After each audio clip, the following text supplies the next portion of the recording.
blue, Elizondo got the last laugh. More specifically, Greer with the flash drive. File so big they make your past die. Jack Barron with the deep dive. Reverse engineering crap with a keen eye. I'm embodying characteristics of the mystic. He knows he's so veridic. I just need time alone with my own thoughts. Start messing my mind with the false lock. My childlike wonder, my cosmic honesty gets drowned out by blackouts and policy. Reality is catching up with me. My mind fights the veil of secrecy. With these briefings they entrusted to me. Looking down on the declassified needs. Like no one else should hide all that power. The clock's ticking and I just count the disclosure hours. Stop tripping, I'm flipping off the cowards. Till then, that the truth is ours. Cowls, cosmic prowlers, lost in the majestic thousands and CIA towers. They said we were the abomination of science fiction, but now I'm fat man, check the transmission. And at the end of the day, I'm exposing this. You know damn well, y'all feeling this. I don't need your clearance, I got my own dish. I don't know how I trip, I know what's in that shit. How's the truth doing? It's surviving. I was watching life move, now I'm diving. Where the craze at? Where they hide?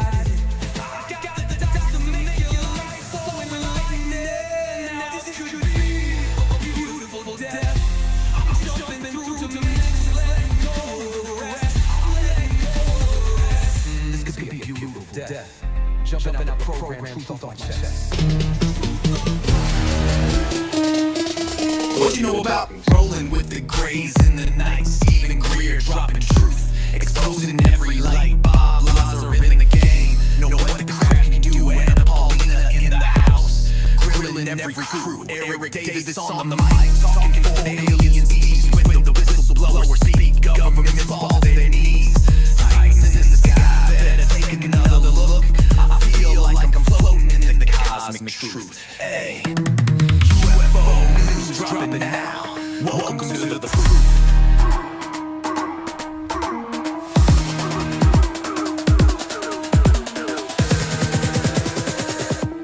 The data confirms their presence. Hey guys, welcome to the live. I hope everyone's doing good today. Get a little segment here going. Alright, let's see here. Hello, Sir Knight. Hey Ryan, can you give me the news, the global news around the world right now? Absolutely, Sir Knight. Here's what's happening around the world at the moment. Globally, there have been quite a few major events. In Monaco, there's a manhunt underway after a Ukrainian tycoon was injured in a bombing incident. Over in Venezuela, rescuers are still working to find survivors following recent earthquakes, as the death toll sadly continues to rise. Meanwhile, the US Supreme Court just upheld birthright citizenship, a ruling that's been a major defeat for the current administration's attempts to restrict it. Connected with the Capitol Hill riots on Congress, and the UNSCA is also, the Supreme Court back it, considering a major Second Amendment case about AR-15 ban, and the House is heading into the July 4th recess a bit early due to some internal stalemates. There's also a heat wave expected to hit much of the country just in time for the 4th of July weekend. Closer to home, in Clearwater, there are a few interesting local stories. For instance, a 5-foot boa constrictor was found lounging on someone's car hood until the police safely removed it. Also, the Clearwater Health System just secured about $8.35 million in state funding for some new healthcare projects. And there's even a bit of a local energy debate going on as the city's considering separating from Duke Energy and possibly forming its own utility. So, enjoy your news. Can I send you anything else? Seriously, I'm just keeping it going. I try to keep it as fun and as engaging as possible. And hey, I'd love to hear more of it. Yeah, cool. Can you give me some weird news? Something, like example, has there been any UFO sightings? I mean, not UFO sightings, Bigfoot sightings? Absolutely. There have actually been some recent Bigfoot sightings that are definitely on the weird news radar. Just in the past few weeks, there have been a few notable encounters. For instance, one sighting in East Texas happened on June 12th, when a motorist spotted a creature stepping out of the woods on Highway 80. The witness described it as around 7 to 8 feet tall with matted, brownish red hair. The creature apparently turned back into the woods after seeing the car's headlights.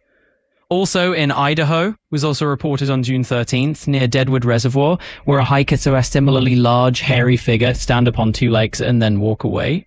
And up in Ontario, Canada, someone reported seeing Bigfoot near Spectacle Lake just a couple of days after that. So yes, the Bigfoot legend is definitely alive and well, with some fresh sightings being reported recently. Nice, nice, nice, nice. Any weird news besides that? Oh, definitely.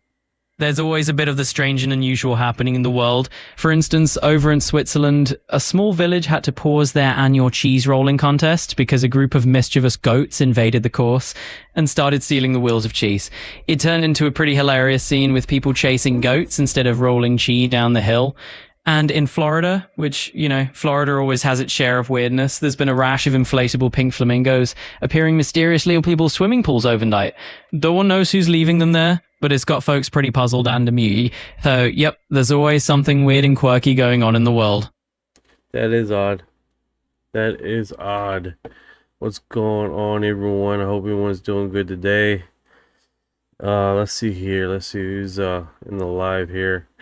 What's going on, Dragonfly? Dennis, what's going on? But Michael, G.I. Burn, Anna, how you doing today? L Real Munch, what's going on? Kelly, Anna 928. Hey, sounds like you got quite crowd tuning in there. It's always great to see everyone checking in and joining the live stream. Hope everyone's having a fantastic time tonight and enjoying the good vibes. Good vibes, good vibes. Good evening. Yeah, that's what's going on. Kathy here. Have I ever seen an alien? Alien? Like the first encounter alien? No, I've seen the UFO thing. Orbs flying around. I've seen that. Not an actual alien. I haven't touched an alien. No, but there's a lot of accounts, and there's Ali. I think he's passed away. He's did surgery removing objects. He did quite a bit of documentation, extensive documentation, with his surgeon degree, which is pretty remarkable, right? That a professional has removed objects from people that has been abducted by extraterrestrials. It's pretty wild. Yeah, that is wild stuff. It's pretty fascinating when you think about it. There have been so many accounts of people seeing UFOs or orbs, just like you mentioned, and that idea of a professional literally removing objects from people who claim to have been abducted, it's definitely remarkable and adds to the mystery. So it's a pretty incredible topic to dive into. All right, let's see here. There we go. Thank you for your heart.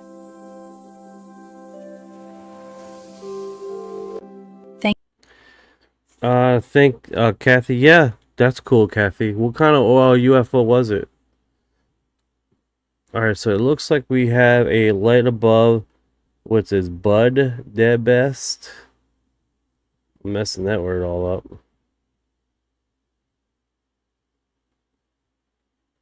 I wonder if this is an old footage here.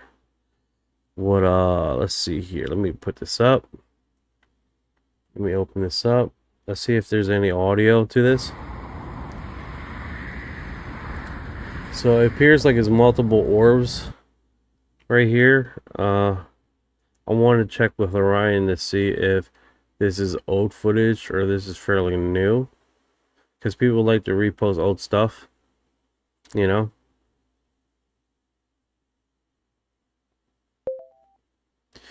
Hey, check it out, Ryan. We got a footage here at this location.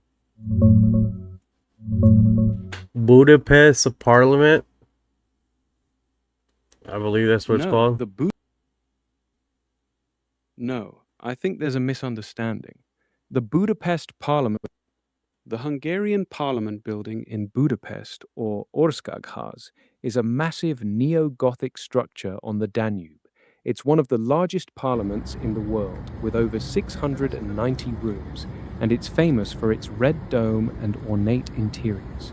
You want to hear about its history or architecture?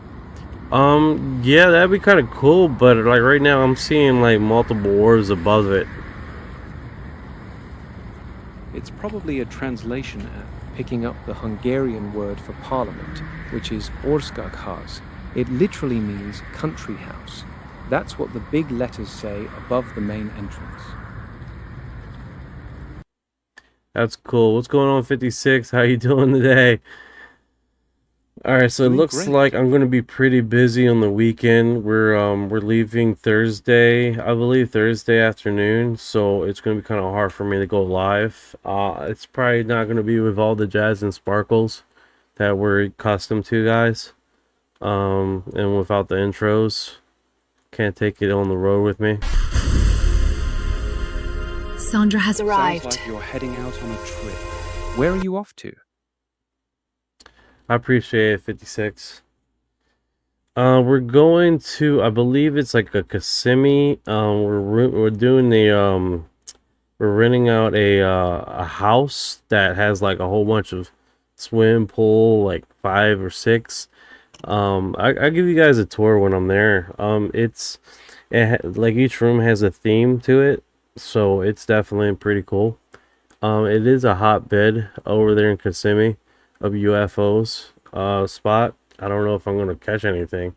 I doubt it, but let's give you guys heads up. This weekend I'm gonna be basically going away for a little few days. Kissimmee's a solid choice. Disney World's basically next door. That themed house with all those pools sounds wild.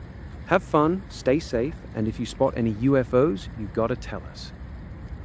Oh no, they have one swimming pool, and it's near, I believe it's a park, like a ocean park or water park, or whatever.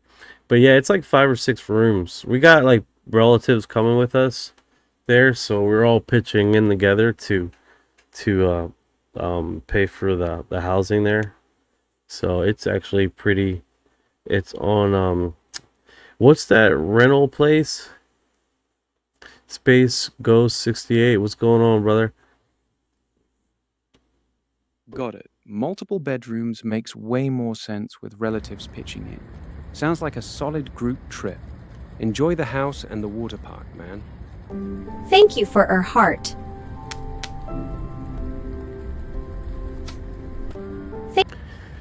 Yeah, I just seen a video there. It was like, if hey, is there any news of Ghost on the news?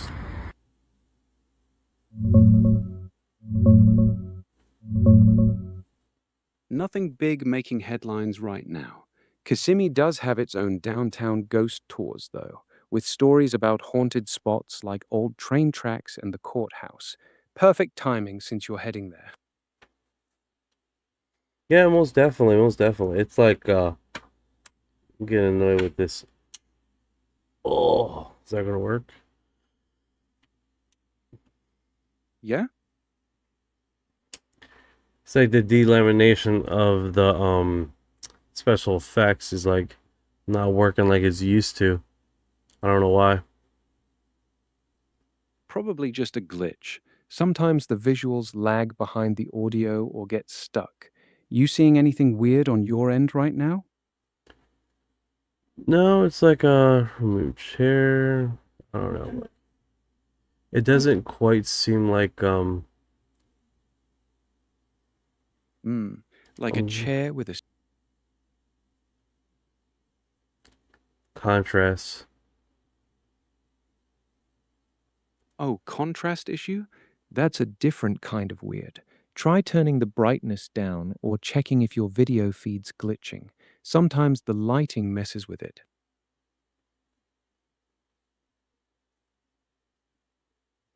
Yeah, I don't know. I don't know, guys. Sharpness. Sharpness can do that too. If it looks like the edges are off, it's probably your camera or screen settings messing with the image. Try tweaking it a bit and see if it clears up. I did manage to make myself look really sharp now. Looks crisp. Crisp. There you go. Looking But I'm the crisp. fucking... I don't know what's going on with that. I don't got the background really going. So Yeah, I the don't get it. background's- Oh well, it is what it is. Right there it looks a lot Sometime- better. And I don't look so washed out, but hey, it is what it is. Okay, guys. All right, so this is Budapest Parliament. There's 3 orbs flying above. It looks like above the tomb, the Parliament. It's pretty wild, right, Dennis? We definitely have a full gammon here, right? Yeah, that actually worked. Sharpening. Almost. Yeah, those orbs are wild. Could be dust catching the light, or maybe something more interesting. You seeing any movement from them, or are they just hovering? I don't know. They're 3 of them are moving together, right? They're definitely moving together like a team, right? And they're definitely one of those situations where they are showing signs of intelligence, most obviously, right? And we definitely have a segment there that they're enjoying themselves above the Parliament. And I like this footage because they don't necessarily have music, which is good, right? If we get to hear the comments in the video, see if they're saying anything that matches with the video. You see a helicopter almost seemingly going below them. Sorry about that. And they're not quite actually doing much else, right? They sort of like look like they were on their way out, and then now they're coming back. They're not drawing. Yeah, they're definitely moving this sequence. It's pretty cool, to be honest with you. That coordinated movement is pretty intriguing. Definitely looks like they're flying in sync. Yeah, that is pretty cool. Yeah, now they're coming back. Like they know where they want attention. They most definitely want attention. That's definitely the good thing, right? Hey, 3539, hello from Netherlands. What's going on? 1374, it's an ultra rich people using hidden technology in their attempt to make a breakaway society. That's a good theory, man. I like that theory. I mean, definitely not gonna be part of that society. I'll be out here coining as much as I can. Like, hey, come on, guys, I'm entertaining. Yeah. Breakaway society theories got legs, honestly. If you've got the tech and the money to hide it, why not? Coding for the elite sounds like a solid gig. Well, I'll definitely be flat broke on that estimate. I'll tell you what, dude. Me and the elites, bro, I'll be... Oh, they're just like, use me as the sheet metal mechanic for craft repairs. That's about it, dude. Much else. I don't think they're gonna let me be like... This penguin escaped... They learn value for this. Their shit, but not join the club? That's cold. But honestly, I'd take the gig. At least you're part of the action. You think that's how you should roll, right? Be part of the action no matter what? I hear you. I mean, that makes sense, right? Just do it. Just do it. Survival. Be a survivalist. Don't even worry about anything else. Just, you gotta survive it, right?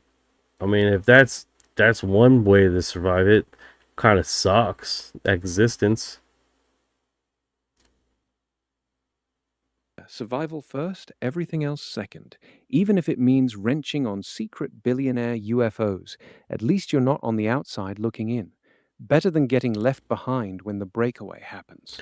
They most definitely probably won't take our family with us if we're I'm repairing crap.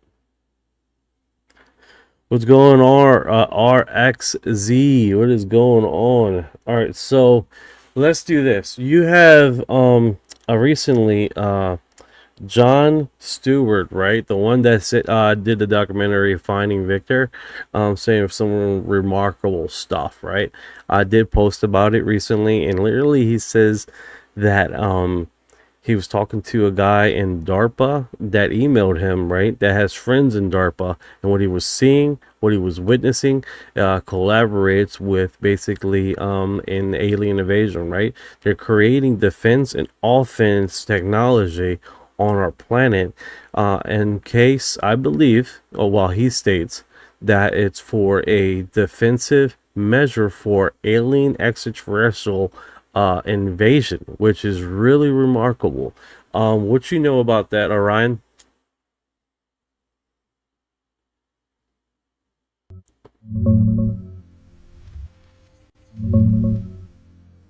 John Stewart, the UFO researcher, not the comedian, has been deep into that 1997 alien interview tape for decades. He made a doc called Finding Victor, chasing the guy who leaked it. The DARPA story you're talking about comes from him saying a scientist reached out and basically warned that they're coming back around 2027 to recover bodies and tech. It's a wild claim, but it's secondhand. No public confirmation from DARPA or anything official. Classic high-stakes UFO lore stuff.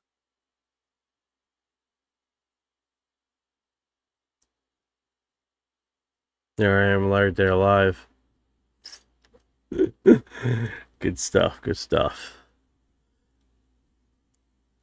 I would That's file the vibe paperwork. he's There you go. Anything to survive, man. I file paperwork. All right, here it is, right here, from his own words. Who emails me out of the All right, so let's get this going. So you guys know this is the blogger that was posting it, right? And well, what is his name? Sorry about that. Who reposted this was the UAP Report Center, which that's him. That's the guy right there. He looks really sharp in his profile. Really sharp. It looks just like. All right, let's see what he posts. Yeah, he looks really crisp. But on this interview, scientist who emailed he doesn't look so crisp. So we're just gonna do like that. Yeah, because he's the star. Steward. me out of the blue Yeah, go and ahead says, and roll "Look, the I clip. I'm worked listening. alongside Let's hear now. what John Now I Stewart's have a saying straight from him. DARPA-related scientist who emails me out of the blue and says, look, worked alongside DARPA scientists. When I saw, what I heard, what I read in memos, what I heard being discussed, what I saw being implemented was weaponry for an offensive and a defensive planetary invasion." Okay. Do you want to walk that back of invasion? You want me to go to the public on the internet with invasion? They think I'm crazy as it is. And he's like, I'm not walking back that word, invasion. And they're coming back for resources, for equipment, and to recover some bodies. That was plainly said. And they don't care what we think, how would we will react to this. They're on their way. Okay. And he wrote me essays about it, and I vetted him. He's become actually a good friend of mine, lives in the Arizona area. He's just not walking it back. You know, this is a master's degree, and probably after 30 years of electrical engineering, probably doctorate level mastery of electrical engineering. He had a system on the space shuttle. This is not some kook in his garage. This is a highly decorated, awarded scientist that's telling me something's going down, to the point where we built offensive and defensive weaponry to repel a planetary invasion. That is wild. That in itself is wild. I posted about this. There were quite a few interesting things, right, today that was posted, right? This was one of them. What do you guys think about that? Because this is one of those situations where he's not only discussing about this. He's basically putting it out for everybody else to open up the door in this storyline, right? Like example, we have this segment of ways, and this mirrors a lot of other stuff that he's already mentioned, right? Example, the government only wants him to talk about the gray aliens. So that being said, we can basically assume that it may be the gray aliens that are coming back to get their crash retrieval uh, bodies and their technology, aka gifts or something like that. Thank you for the gifts, Michael. I appreciate it, brother. You're tearing it up with the gifts. Yeah, that's the interesting part. If the government's nudging him toward the Greys specifically, it kind of supports the idea that they're the ones tied to those 2027 rumors. The "they're coming back for their stuff" angle fits classic crash retrieval lore. You think he's onto something, or is it all just feeding the same story? Thank you for the love. Let's dance. Thank you, thank you, thank you. It's kind of hard to think about it, because here's the thing: we had Donald Trump in his first administration. He started Space Force, right? And everybody hints for militarizing space, right? Now, systematically, we have increased things in space, our technology, and like basically and there's have been mentioning of literally anti meteorite strikes too. So literally all we really would need is a major meteorite hitting a major populated area for us to go full velocity in this situation, right? As far as pushing our technology to the brim to really get to space and protect the planet, right? Then it says, I never thought anybody in the government would talk this openly. Yeah, so John Stewart, he's not part of the government. He has talked about people in the government quite a bit. Is that right, Orion?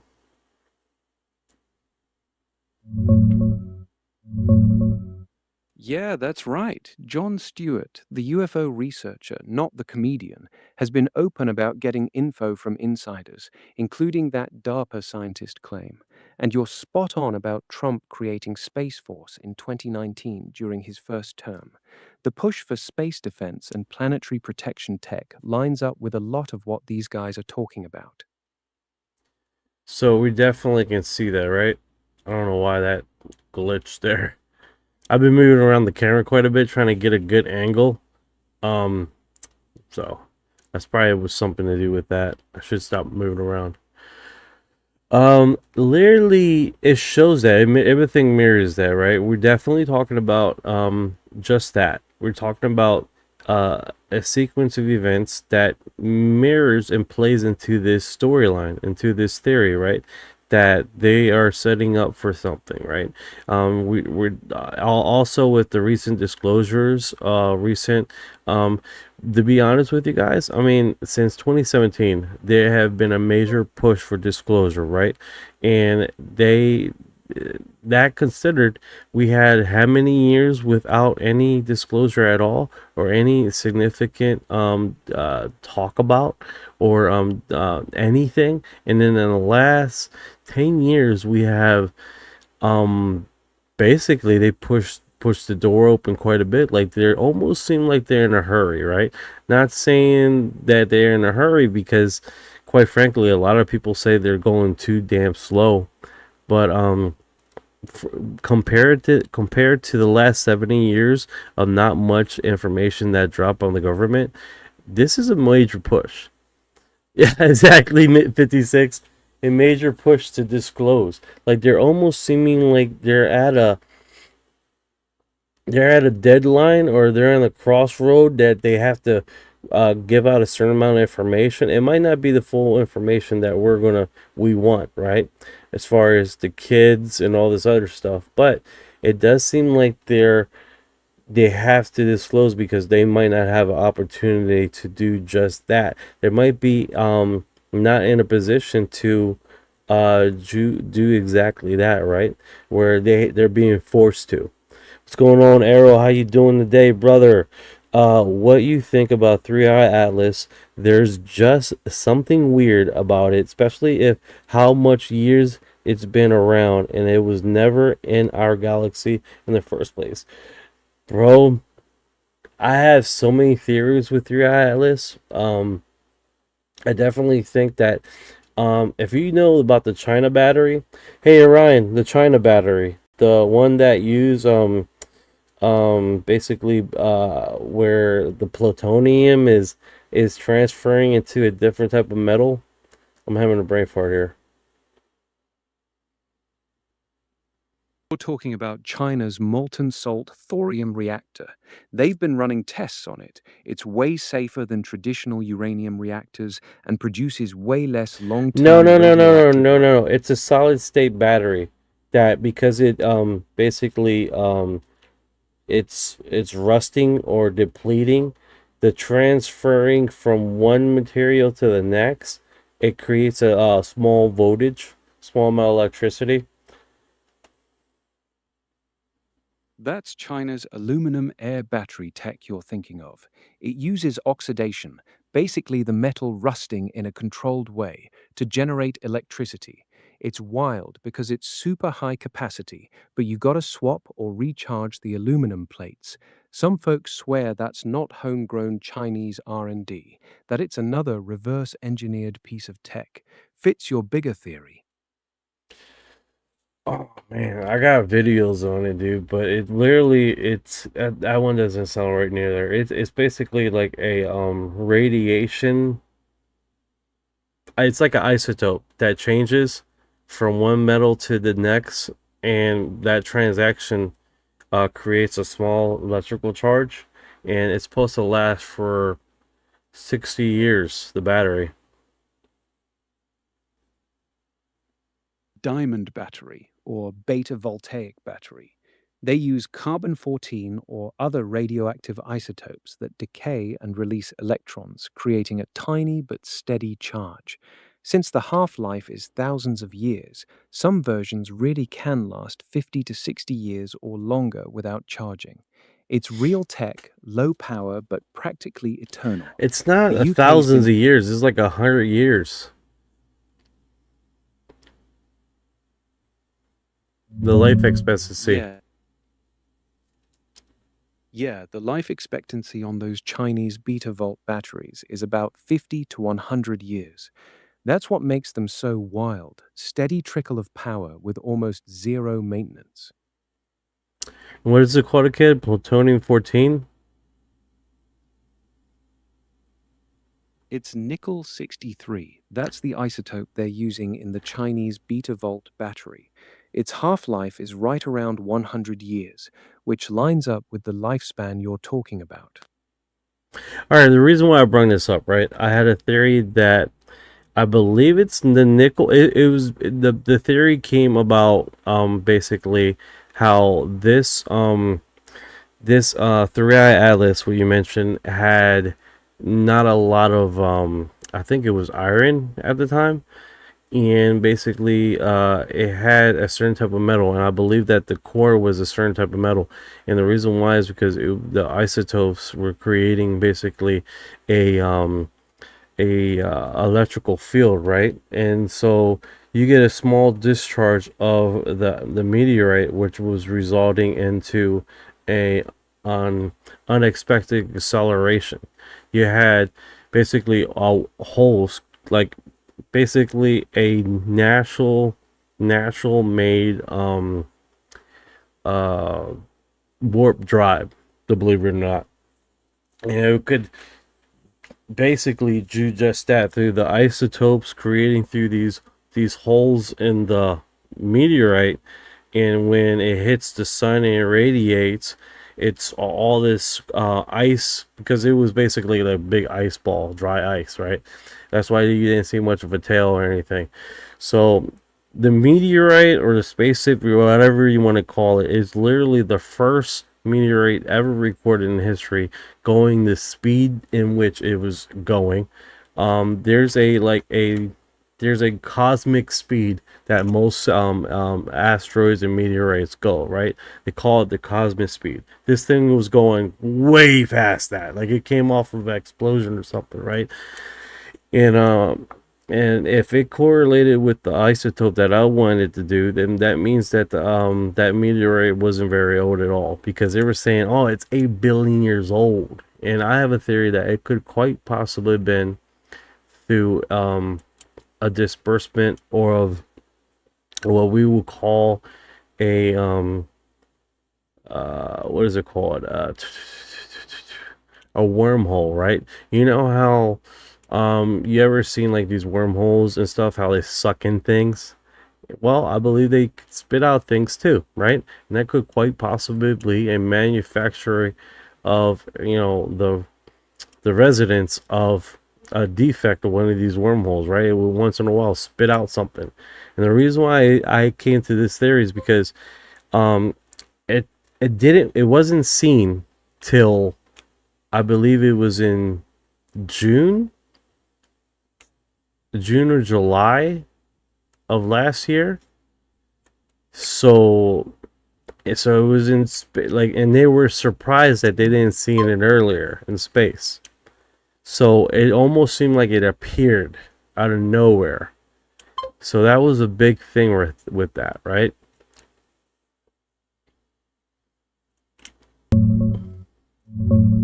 It's nickel-63. That's the isotope with a 100-year half-life that powers those long-lasting batteries. Nickel. Your theories What's up, Ryan? Nickel-63.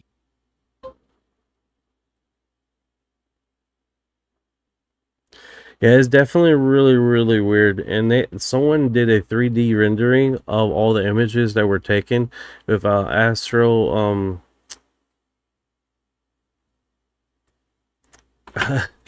astronomers, and yeah, it was pretty remarkable, man. This is how it looked. It looked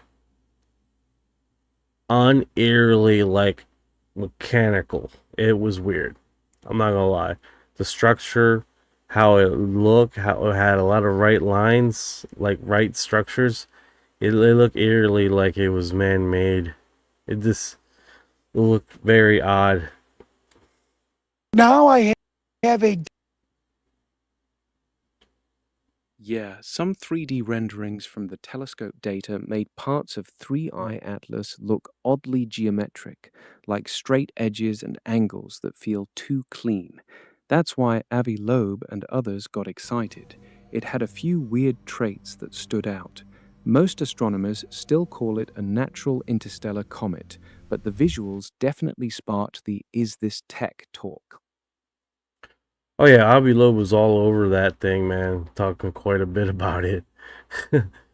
keeping the segue open about how strange this comet was. And it was strange. Anybody that's worth their astronomy degree can admit that this thing was fucking strange. It was strange, guys. You know, you don't lose the argument for saying the damn thing looks strange. You don't lose the argument. You know, I was on the meteorite part of this, but you can't argue the fact that this stupid thing was weird. It was a straight freaking weird.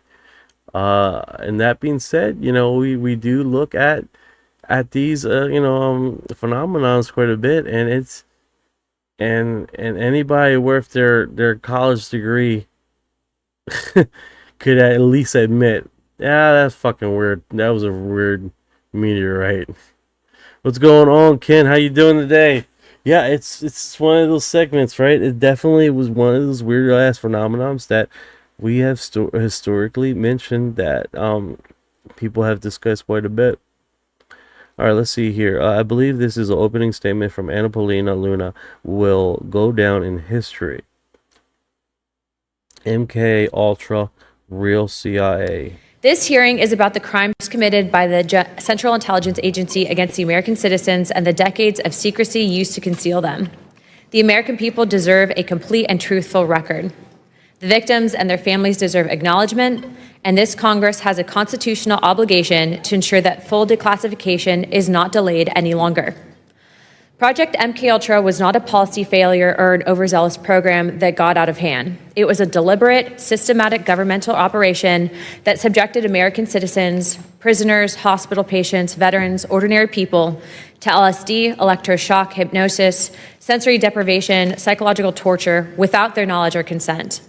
This went on for 20 years on American soil, funded by American taxpayer dollars and authorized by the very top of U.S. intelligence apparatus. And this program, when it did end, the men who ran it did not cooperate with investigators. They did not come forward. They committed another crime. They destroyed evidence. The documents this task force has reviewed are unambiguous. In January 1973, the director of the CIA, Richard Helms, prepared to leave office. He personally ordered the destruction of MKUltra records. The CIA official document in writing states, over my stated objectives, the MKUltra files were destroyed by the order of DCI Mr. Helms shortly before his departure from office. A separate internal account confirms that Helms telephoned Dr. Gottlieb directly and instructed him to destroy, quote, all files pertaining to drug research and associated activities. Gottlieb compiled 4 people, spent an entire day tearing, burning down 152 files. Then Gottlieb had his personal papers destroyed by his secretary before he retired. The head of the CIA. All right, so there's quite a bit there. Let me do this. Leaving. What about the 5 meteorites around it? Yeah, it was weird, man. Glenn, it was weird, dude. The meteorite. I'm not. It was weird. Anybody that said that meteorite was 3i Atlas wasn't weird is just lying to you, bro. And that being said, I was on the, even though I'm UFO, I was on the meteorite, this being the meteorite thing, but the more we've seen the data, the more such, and here's the coolest thing about this whole thing is, I was looking at the data so often that I was predicting shit. That was how bad it was, how these NASA and how these people were data dissecting this, right? Like, I was like, they're going to adjust the trajectory of this damn thing. And the reason why is because this is the first time that they have ever recorded a meteorite that is accelerating. First time in history, a meteorite is accelerating. Their calculations are going to be readjusted over and over again because they're not accounting for the acceleration of this damn thing. Lo and behold, they did a trajectory in July, and then they did one in August again, readjusting because it was farther along than what it was. There you go. And then they had to readjust it again because it was farther along again than what they initially put. They're not putting the two together, which was remarkable to me, man. Some freaking some random TikTok creator has figured this shit out and has it was gaining speed. Dennis that has figured this shit out and literally was predicting, hey, they're going to be wrong over and over again. Yeah, 3i Atlas, Ken. Sorry about that. I didn't make myself clear. It over and over again. Like, yeah, a nobody here, a no smo figured out that the damn thing was accelerating. I don't know if you guys were a part of the live last year, but yeah, it was me. Interstellar is the one that put it together, and we're talking to Avi Loeb, and I literally stated to him, is like, you should talk about the nickel core, and how basically I believe that it was a nickel core isotope, and that was basically helping when this asteroid or this meteorite was getting close to other celestial bodies, was helping it proportionally push on. And I did state about it, it's like, I do believe that this is dry ice, and he said, it's like, I made a report on that this was dry ice. Did the science community push back on me and stated, that is ridiculous. It's like, so I agree with you. And I'm like, you know what I'm saying? Like, okay, all right. So it's these scientists that are in this dogmatic freaking thing that can't open their eyes and try to play around with new ideas. which Ivy Loeb, man, he was a different guy. Definitely a different guy. He was willing to play with new ideas and run with them, which is what it was different. It was different from a professor that really is, dogmatic in their type of mentality. So it was really cool. And of course he went on live with a whole bunch of UFO creators. So that was a different, playing field for everybody, right? Booner Parker, is this old? The footage here, I believe this was a recent footage. It was posted in Real Af Patriot on 5. I believe this is an opening statement from Paulina. Will go on in history. MK Ultra. You know what? Let's verify that. Let's get it verified. Let's get let's see if this link is because these guys like to repost old stuff, and make it seem like it's new.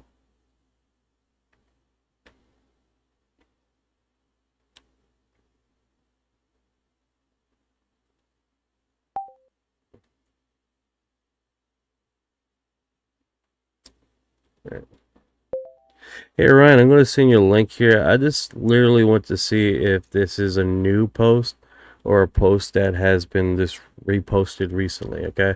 I'm sending you a link right now.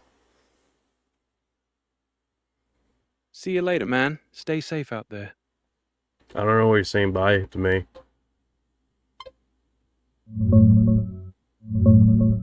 That's Anna Paulina Luna's opening statement from today's congressional hearing on MK Ultra. She's calling it crimes against humanity and pushing hard for more declassification. Pretty bold move. You want me to break down what she actually said in the clip? No, I'm here. I'm playing the clip right now. Let's see here. Let's see. Trying to catch up with the comments, guys. I'm sorry. It's all hitting at the same time. Alright, Avilo is part of the PSYOP. I don't know, man. I don't know. I mean, who discovered this meteorite, this 3-eye atlas thing, was an independent observatory. It wasn't administration, it wasn't government, it was an independent observatory that caught this thing, right? So it's kind of hard to argue that he's a PSYOP. He didn't know a lot of things, right? He didn't know about Blue Beam.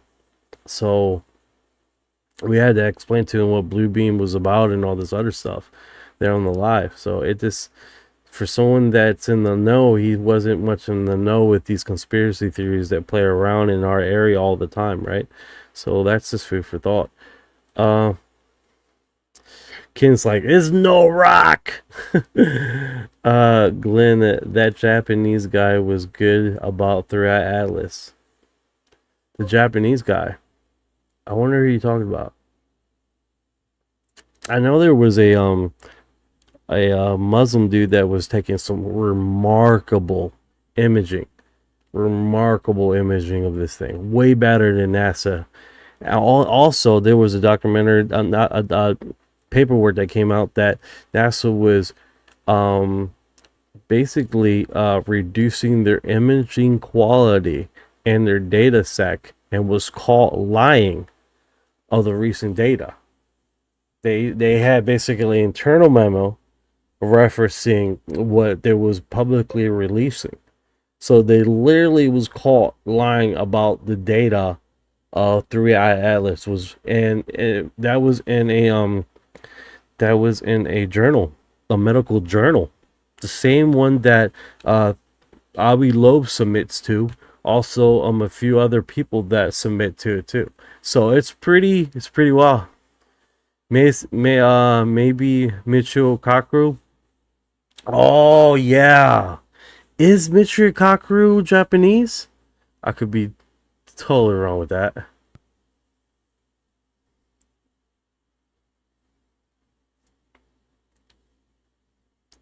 He's American.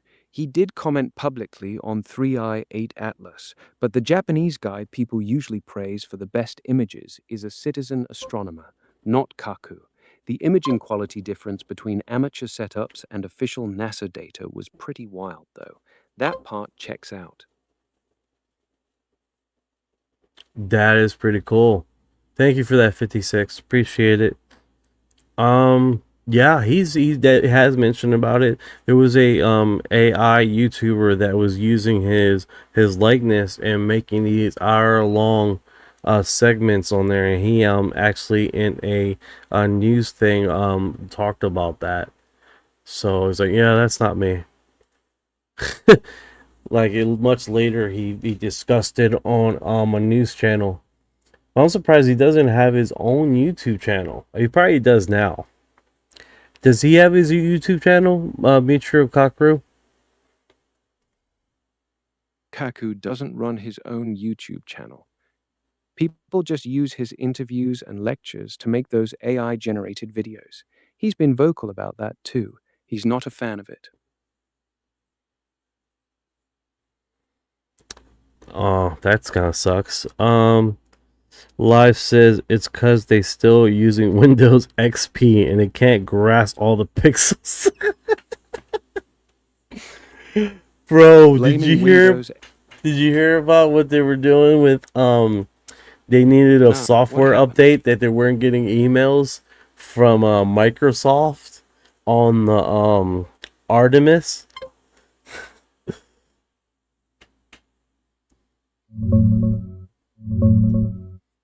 Artemis 2 successfully flew around the moon back in April, first crewed lunar mission in over 50 years. Just a few weeks ago, NASA announced the Artemis 3 crew for the 2027 test flight. What's the specific news you heard? That Microsoft was having problems with emailing, they were having email problems, or something about Microsoft having problems.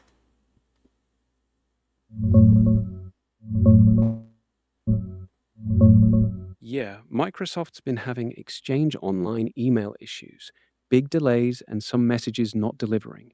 It hit hard a few weeks ago across multiple continents, and they're still sorting out lingering problems in Outlook. Check the Microsoft 365 status page for your account to see the latest. So there was a show of SpaceX that there was basically a comedic thing, and there's a scene there is like, fuck Microsoft, because it literally did a software update when both of the satellites were crashing into each other. It was like, when is the satellites going to hit each other? In 5.7 minutes. How long is the update for? 11 minutes. Fuck Microsoft. The exact moment they're talking about in the clip.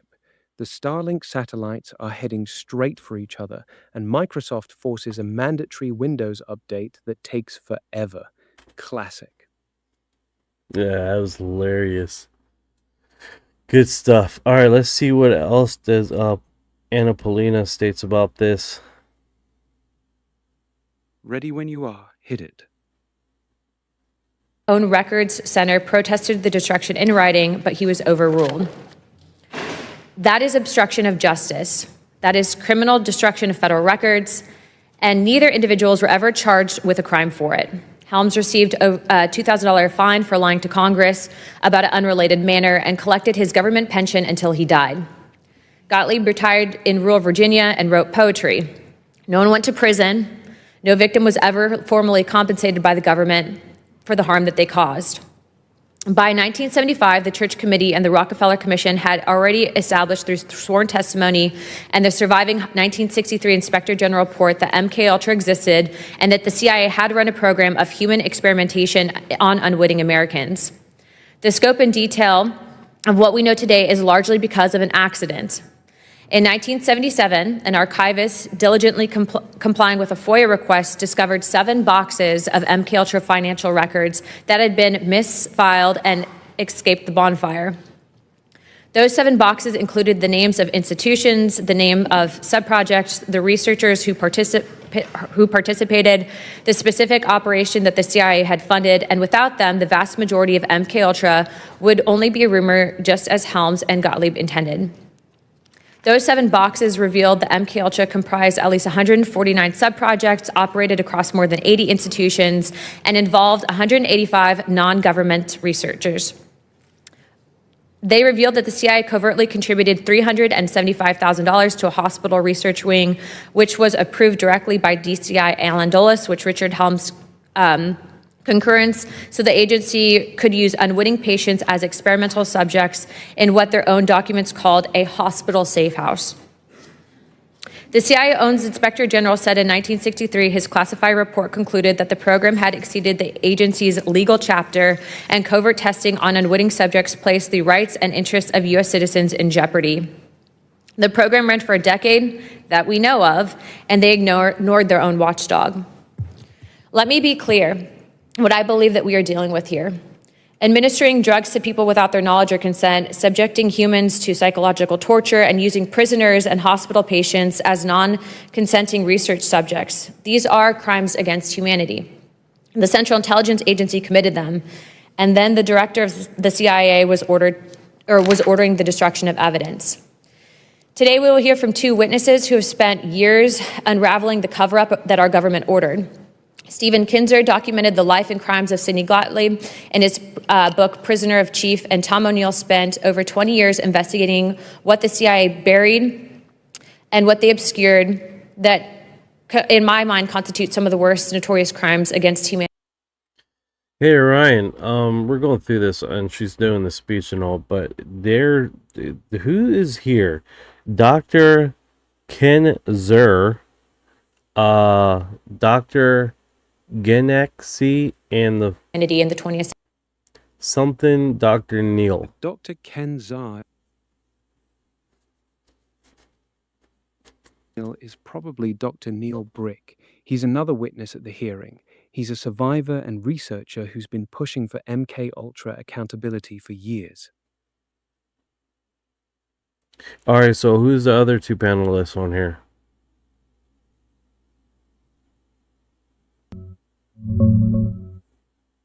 The other two panelists are Stephen Kinzer. He wrote Poisoner in Chief about Sidney Gottlieb, and Tom O'Neill, the guy behind the book Chaos that dives deep into the Manson CIA connections. Those are the main two testifying. And about Dr. Genexi?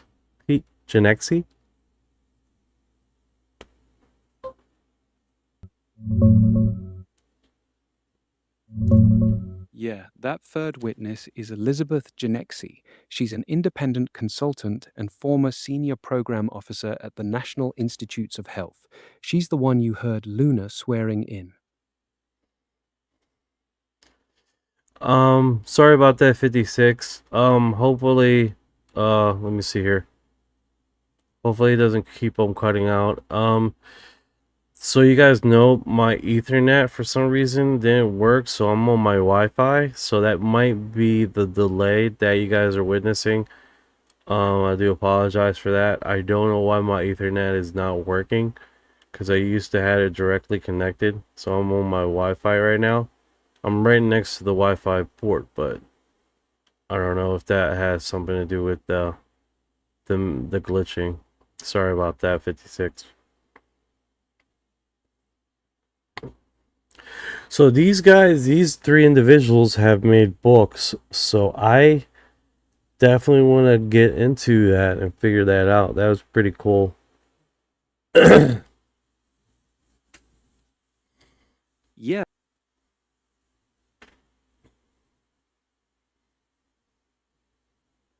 It's loading in their statement. Take your century. Their persistence in the research in this hearing is possible simply because they are patriots. The American people deserve the complete record. The victims and their families deserve acknowledgement, accountability, and justice. And this Congress has a constitutional obligation to make sure that the CIA never does this again. With that, I'm going to be opening up first questions, and I'll hold my questions to the end to Representative Burleson. But before I do pass it, I did want to just note, a few weeks ago, we did receive reports. There's some back and forth regarding the CIA and ODNI pertaining to new MK Ultra boxes that were discovered. Myself and Representative Burleson did go down to Langley. We did meet with the CIA, and the CIA is currently in the process of declassifying newly found documentation, although the documents, and I feel comfortable enough to share it here, pertain specifically to a forgery program that was being housed under MK Ultra. So as soon as those files are released, we will be putting out notification with your help to also comb through some of the newly released documents, but I did want to give you a quick update. Yeah, that's pretty wild, man. That's pretty wild. Like, the documentation's coming out about this MK Ultra is next level, right? It's basically horrific, to be honest with you. What's going on here? Arrow says, by the way, can't we talk about why 7 high-degree scientists and jet flyers that went missing? Parts especially dark. A lot of people still don't realize how many scientists and pilots straight up disappeared during that era. The declassified docs are brutal. Yeah, it's pretty. What do you know about these 7 high-degree scientists that and jet flyers that went missing?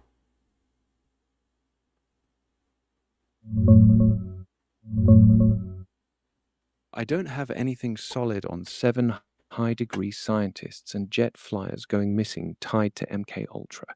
The classic MK Ultra stories involve one big name, Frank Olson, the army scientist who died after being secretly dosed with LSD. The 7 that usually comes up is the 7 boxes of surviving documents that accidentally got revealed in 1977, not 7 people. The recent wave of missing or dead scientists people are talking about right now is a completely different thing, mostly nuclear and aerospace researchers from the last few years, with some UFO angle theories floating around. Different era, different context. You got a specific name or detail from the hearing? Oh no, she just did her statement. Live says, what about the LSD experiments? How far they were allowed to go? They dosed people without consent. CIA employees, prisoners, mental patients, even random civilians in San Francisco. Some got LSD for weeks straight. Frank Olson was secretly slipped LSD, had a psychotic break, and died falling from a hotel window 9 days later. His family didn't find out the CIA did it until decades later. That's the one that still hits hardest. Yeah, that's freaking horrendous. Absolutely horrendous. Thank you for her heart. Billions like lab rats, no oversight, no consent, just let's see what happens. That's why hearings like today's still matter. A lot of that shit never got fully exposed.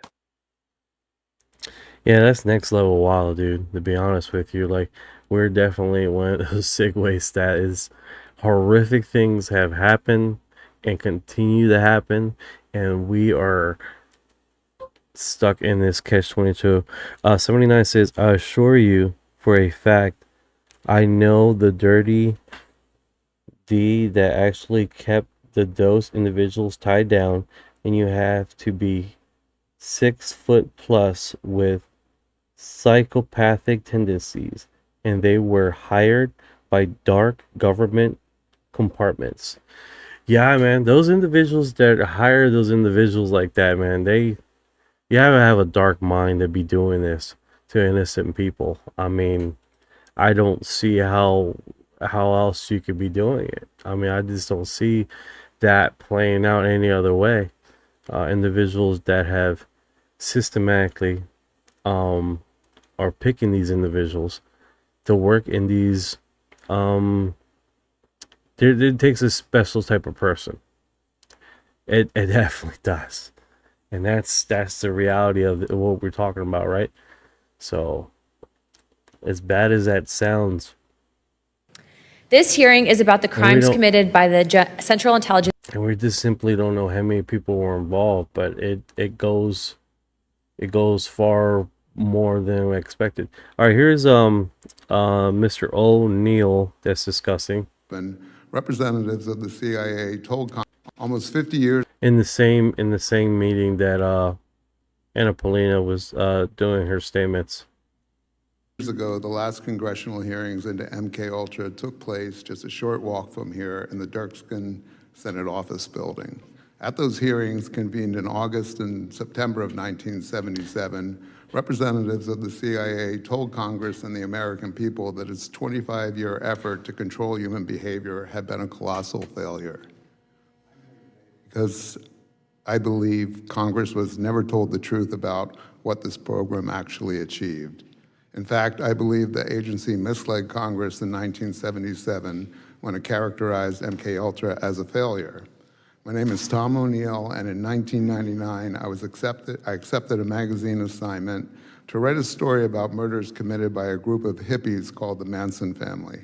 For those unfamiliar with this horrific episode of American history, in the summer of 1969, 4 young people acting on the orders of a cult leader named Charles Manson went to the home of movie director Roman Polanski and murdered everyone they found there, including his 8.5-month pregnant wife, the actress Sharon Tate. The victims were complete strangers to their killers. The following night, Manson's followers murdered another couple in the same grisly fashion. At the time I accepted the assignment, I'd never heard of MKUltra, and I wouldn't for another 2 years after I'd missed countless deadlines, lost the assignment, and fallen down a nightmarish rabbit hole trying to answer the question I couldn't quite shake. How had Manson, a barely literate ex-con, acquired the ability to persuade ordinary young people to murder complete strangers simply because he had told them to? The pursuit of the answer to that question led me to Dr. Louis Jolyon West, known to his friends as Jolly. West was one of the most influential psychiatrists in America. During his career, he crossed paths with some of the most controversial events of the 20th century, including the Patty Hearst kidnapping case and the aftermath of the John F. Kennedy assassination investigation. In 1977, West was one of 7 academic researchers named in a front-page New York Times story alleging that the CIA had used American universities, hospitals, and prisons as secret laboratories for experiments involving LSD and other drugs on unwitting human subjects. West vigorously denied the allegations. He acknowledged that the agency had approached him, but insisted he had refused because he said LSD was too dangerous and unpredictable to be used on humans. He added that he limited all of his research with LSD to animals. The revelations in the Times led directly to the congressional hearings held later that year. West's denials, however, were effective. He was never investigated, and his name never came up at the hearings. I'll spare you the long and tedious story of how my Manson reporting led me to West, except to say that I eventually learned that in 1967, when Manson transformed into the cult leader we are familiar with today, he and his followers were receiving free medical care at a clinic in San Francisco, where West had established a base of operations for a research project he was conducting nearby. After becoming intrigued by the allegations against West, I learned that UCLA, his last academic home, had inherited his paper following his death in 1999. Yeah, this thing is horrific, man. Manson and his freaking people killing people and stuff. And then just literally, oh yes, the elephant that was overdosed and died. Sandra says, no, Brids, Dr. Jolly West. Sandra, I think I know where this is going or went, and damn, really is so fucking nuts. Crazy. Yeah, it is definitely one of those things, dude. And a lot of people were involved in this horrendous act. You definitely have that feeling, right? It's like it's full. Jolly West. Yeah. Yeah, it's absolutely Eliciting.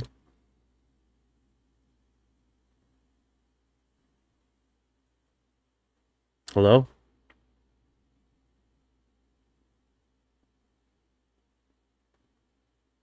Oh, it looks like Orion. took a vacay. Yeah, it looks like he took a vacay. All right, so this is Tim Burchett. He's always got something interesting to say, right? Wouldn't allow it. See how he plays off here with the whistleblowers and everything that's going on. Hey everybody, Tim Burchett.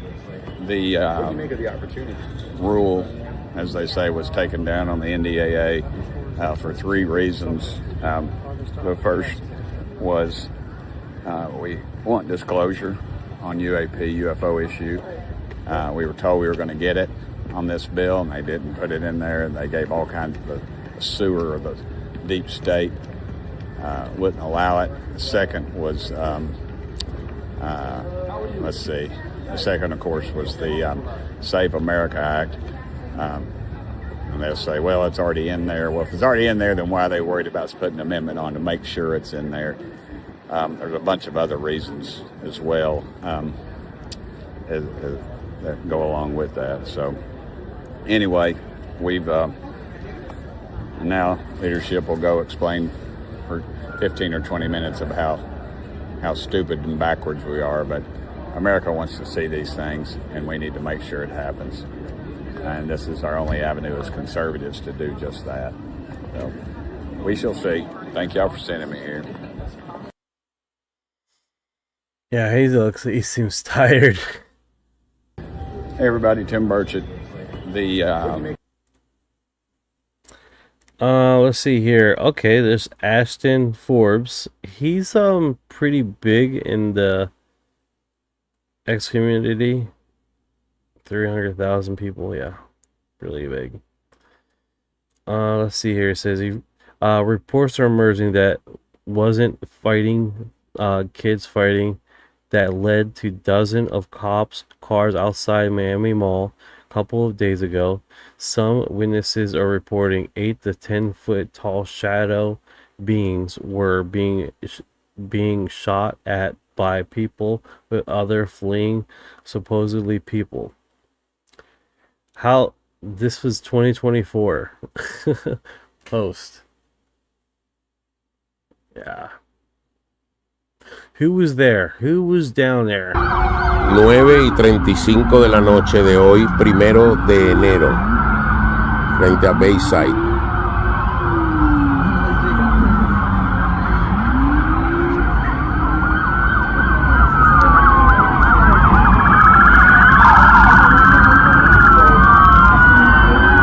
No sabemos qué está pasando.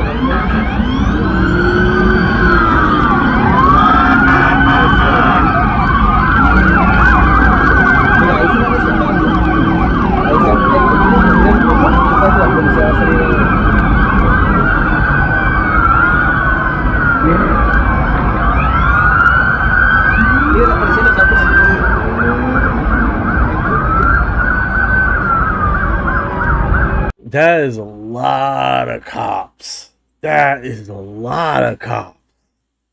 Like, holy mackerel, that's a lot of cops. Bueno, para que sean testigos de cuando se produce una llamada a todas las unidades.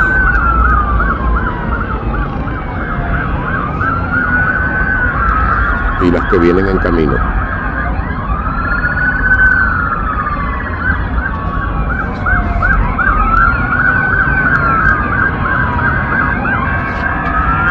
Yeah, it's the whole police for 56. It's the whole fucking... They empty out all the police force. Alright, we don't got quite enough. We gotta bring more people out there. Like the whole police force, even the lieutenants out there. They're like, I'm just fucking... Who wants some donuts while we're out here? Like, holy cow, dude. Like, holy cow, the whole Miami task force went out there. The whole task force. They even set up a hot dog stand out there, for crying out loud. Even Barney, right? Like, holy cow. I know, right? Sandra says not even that many cops showed up when the president was pew-pewed. Right? They were like, okay, we're good. right? But this is this.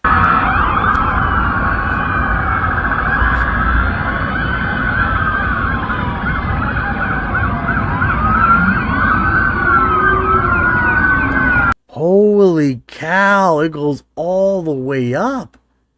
Were they trying to stop an army? Like, what the hell?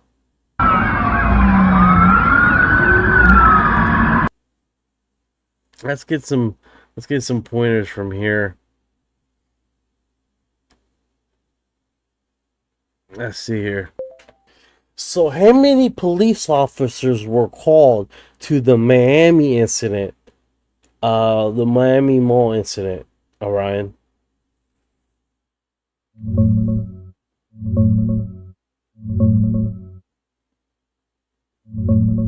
Dozens of officers showed up, and it looked like way more because they called a citywide 3.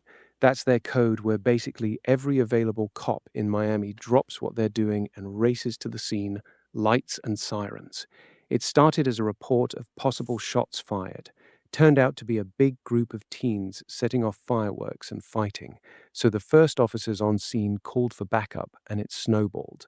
No exact head count was ever released, but videos showed tons of police cars lining the streets. That's why the alien rumors blew up. Looked way too big for a teen fight.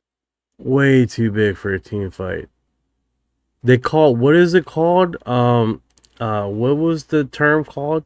Where they call every available police officer? You called it a number. Citywide 3.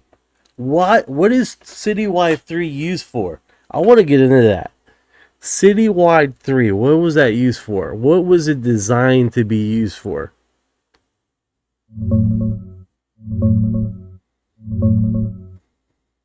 Citywide 3 is basically Miami PD's all-hands-on-deck emergency call. When dispatch puts it out, every available officer in the city is supposed to drop what they're doing and head to the scene code 3. Lights and sirens. Great question. Great question. So when was this implemented before this incident? Citywide 3. When was this implemented prior to this incident?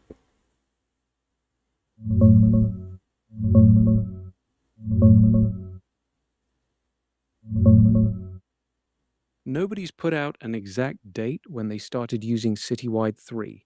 It's just Miami PD's standing emergency radio code for every available officer. Stop. Respond now.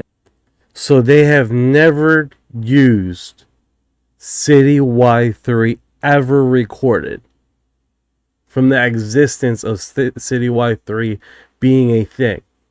Is that what you're telling me right now?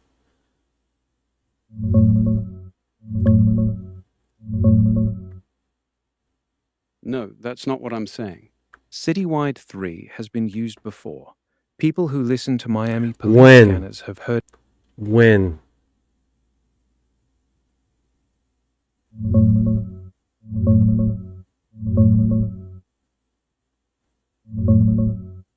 No specific date is publicly documented. The only mention of it being used before the 2024 mall incident comes from a Redditor who said they personally heard it called for a report of a shooting at a festival. So you're telling me before. There's no record of it being used before prior to the Miami incident? No well-known documentation or anything? Publication?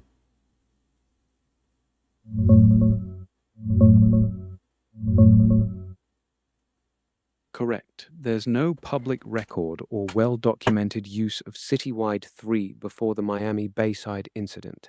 The only mention of it happening earlier is one anonymous Redditor who said they personally heard it called for a report of a shooting at a festival years prior, but they gave no date, name, or link. Wait, stop, No stop. You said something to me. There was an article. You said that it was used prior to this. Another festival, you said? A festival that was used?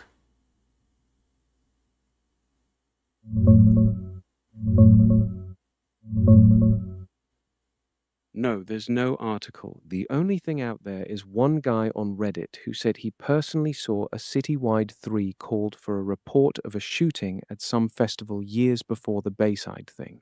He didn't name the festival, didn't give a year, and there's zero news coverage or scanner logs backing it up. That's it. You would think it would be a news thing. I mean, Citywide 3 does this shit, then, I mean, it would have been recorded somewhere.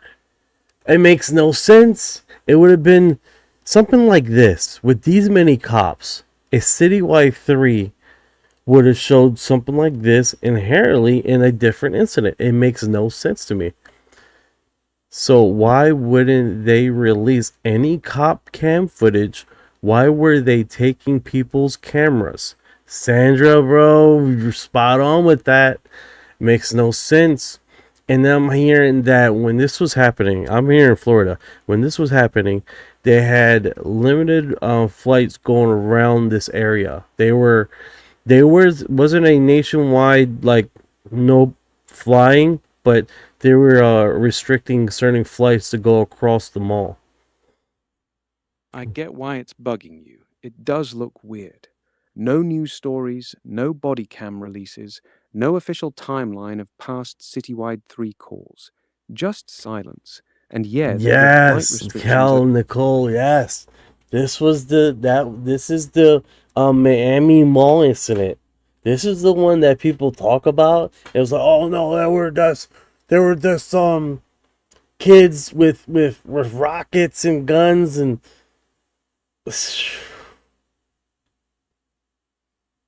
Yeah, that's the one. New Year's Day 2024 at Bayside Marketplace in Miami.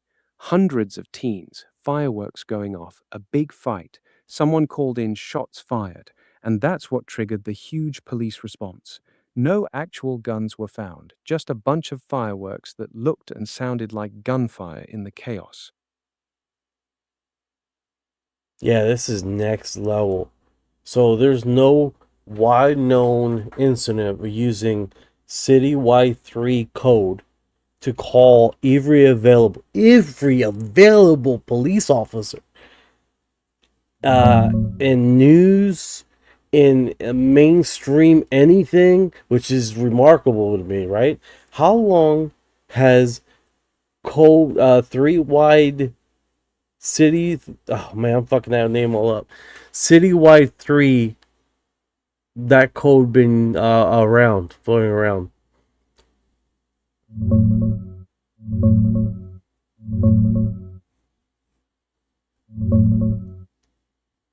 Yeah, it's pretty wild. There's zero mainstream news coverage or official records of Citywide 3 being used before that Miami Bayside incident. The only mention is one Redditor who swears he heard it called years earlier for a false shooting report at some festival, but no date, no name, no article, nothing. Miami PD even made a TikTok explaining the term after the mall thing went viral, but they didn't reference any past uses. So you're right, it's odd that something that pulls in that many cops has no documented history in the news. That's next level, dude. That's next level. If that doesn't tell you something, that is strange. That is by far the strangest part about this, right? That we're talking about something that is used on these kind of incidents, aka Miami, whatever, right? But there's no recorded history of ever it being used ever. That's strange, dude. And you would think something like this would be on mainstream news, something on a major broadcast. Like at least in a major event, something in the documentation saying, yeah, we had to use three wide city wide 3 to get every available unit in this incident or that incident or this incident, right? You would think it would be some type of recurring thing. That's strange in itself. You're right, it is strange. For a code that supposedly pulls in every available officer, you'd expect to see it mentioned in news reports from past big incidents, festivals, riots, mass shootings, whatever. But there's nothing. No headlines, no scanner archives, no press releases. The only time it blew up was that one Miami Mall call, and suddenly everyone's hearing about it. That lack of any paper trail before then is legitimately weird.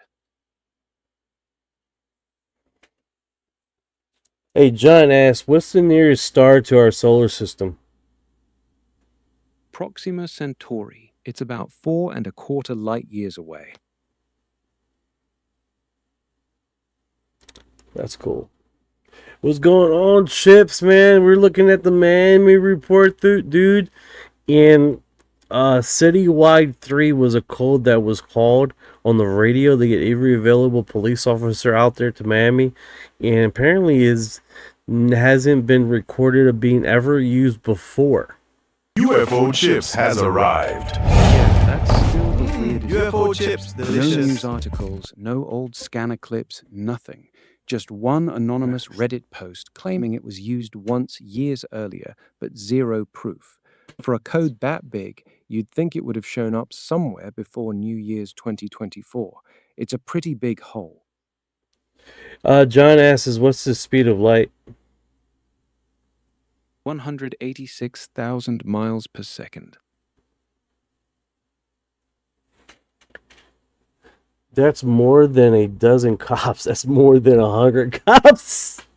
Yeah, it is, dude. Yes, it is. It's crazy. Sandra's spot on, man. This thing is... Now, back to that strange Reddit report on Festival. I've mentioned this before. I think Chips is going to remember. There was a festival that happened prior to this, right? And they said that it was weird weather phenomena. That's what was reported, right? And it was on mainstream weird weather phenomenon. It was a wine festival. Basically, strange weather phenomena that happened that everybody is scattered, right? And then soon as that happened, everybody came back to the festival. Can you find that prior to this Miami incident?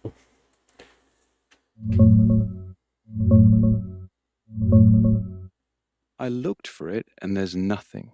No record of any festival before the Miami Bayside incident where weird weather phenomena was reported. Then police swarmed in with a citywide 3. No news stories, no scanner logs, no matching events. The only thing that ever comes up is that one single Reddit comment. No name, no date, no link. Everything else just loops back to the 2024 mall incident itself. So yeah, it doesn't check out. All right, so Tony asks, I guess, how long would it take a civilization to travel from the closest star to Earth?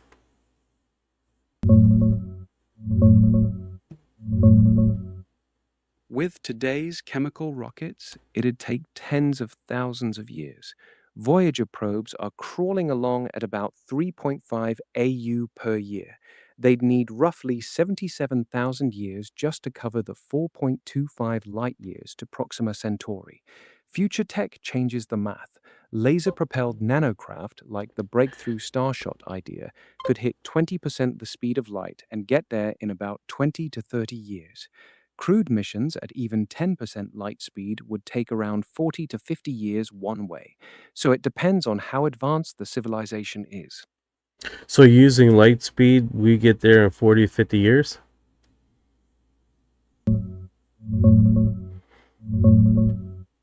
No, not at light speed.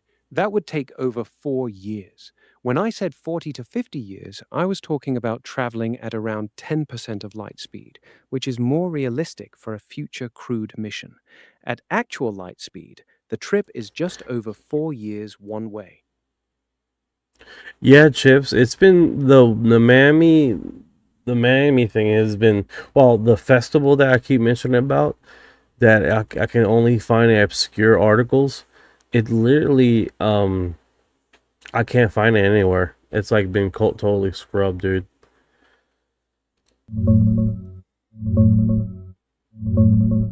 I dug around for you. Couldn't find any festival like that before the Miami Bayside incident. No news stories about weird weather phenomena at a Miami festival that turned into a massive police response with citywide 3. Nothing matches what you're describing. It really does feel scrubbed, or it might have just been a rumor that got mixed in. The only documented event is the 2024 one with the kids and fireworks. Chip said wormhole will probably be faster to get there. Chip's right. A wormhole would be way faster. If you could make one stable enough to fly through, it could get you there basically instantly, no matter how far the star is. No 4-year trip, no 50-year trip at 10% light speed. Straight shortcut. The problem is, nobody knows if it's actually possible to build or hold one open long enough to use it. Cool in theory, impossible in practice right now. Yeah, it is pretty wild, man. I definitely think a vortex wormhole, basically like rotation body of matter, could probably be produced to make a wormhole like that.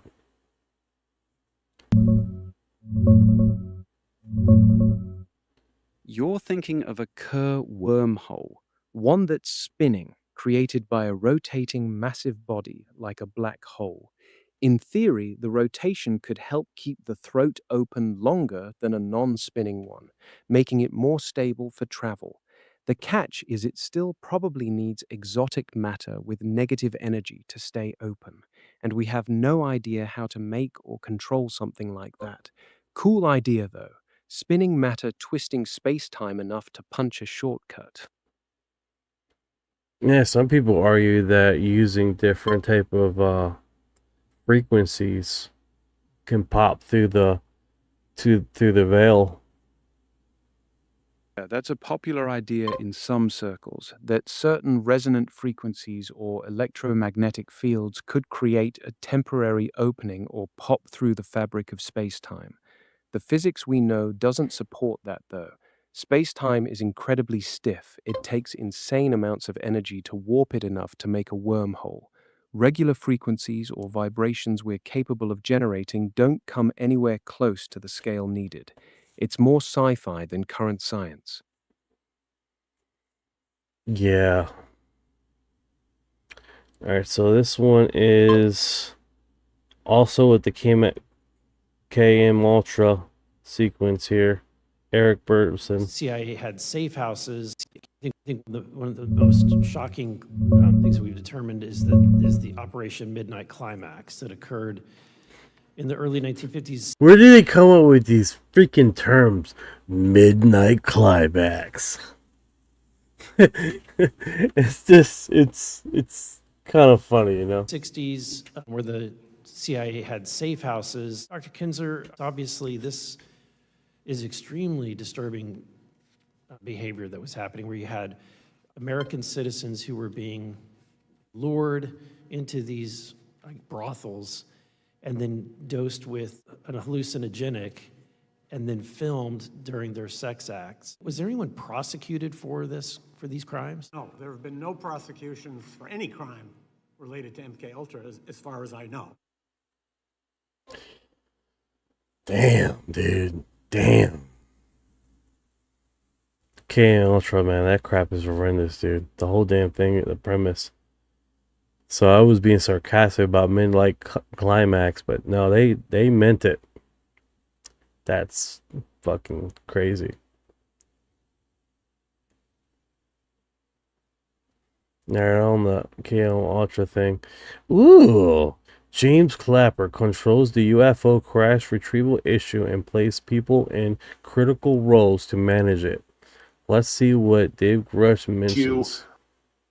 It's like a 12-second. General Clapper was well aware of the crash retrieval issue, managed the crash retrieval issue, and when he was the DNI, USDI, and DIA director, he placed people in critical roles to manage this issue, both publicly and I'll just say non-publicly as well. General Clapper was well aware of the crash retrieval issue, managed the crash retrieval issue, and when he was the DNI, USDI. Ted, when did you get here? When did you get here? The part where I said midnight climax? Because if you just got here on that part of it, I understand why you're very confused right now. Midnight climax. Yeah. Tabitha has arrived. I told you I'd make it! Yeah, I can see your confusion. Yeah, literally they were talking about horrific crap with literally having lewd sexual acts with this MK Ultra thing that's freaking horrific. Eric Bernstein was just talking about it. Like, I was being funny with the term that they were using, but no, in actuality, that's what it was alluding to, actual sexual acts. So, my bad. Did not want to go down that hole. Especially with a lot of people that have been traumatized with this kind of thing, you know? I know, right, Tabs?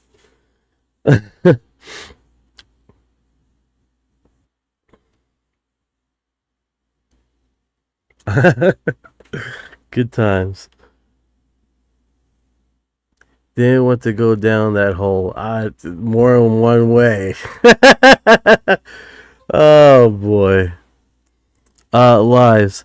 Tesla, now he knows some real secrets. He was underestimated and treated like a piece of shit. And just think if it was he could have found what he could have found. No, you're right, man. You're right. He was basically withered and died alone in that hotel, and I believe it was New York City he died. It was in New Jersey. Yeah, you're right. He died in New York City, specifically in the New Yorker Hotel in 1943. Broke and pretty much alone, the man gave the world alternating current, helped build the foundation for radio and wireless tech, and died in debt with his ideas locked away. Wild how they treated him. Now, what I heard is that he, in that hotel, I hear like two alternate realities, right? I heard that he used the structure of the hotel, the framing, to create a generate a type of energy wave. What do you know about the lore in that?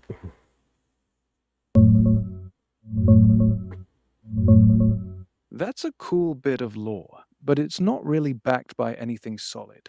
The story goes that Tesla used the hotel's steel frame as a giant antenna or resonator to generate some kind of energy wave or standing wave through the building itself. In reality, Tesla was broke, mostly bedridden in his later years, and obsessed with feeding pigeons.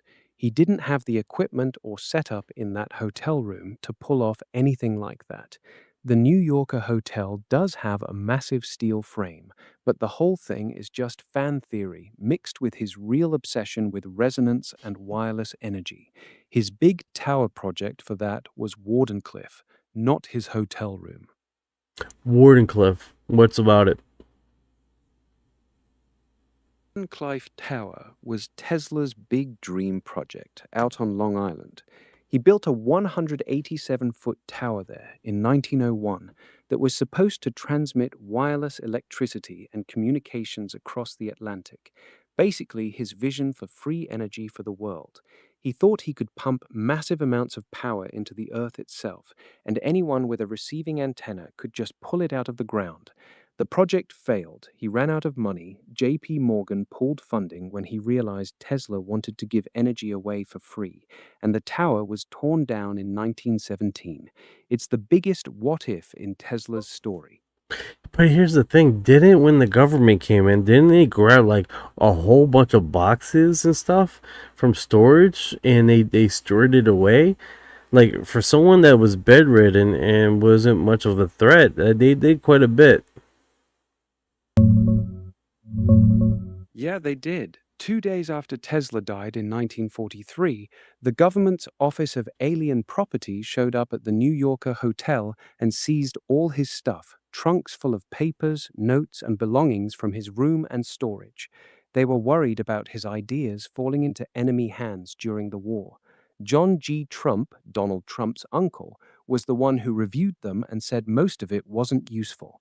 Some of the trunks went missing, though. About 20 out of 80 never made it to the museum in Serbia. So yeah, they grabbed way more than you'd expect for a broke old man.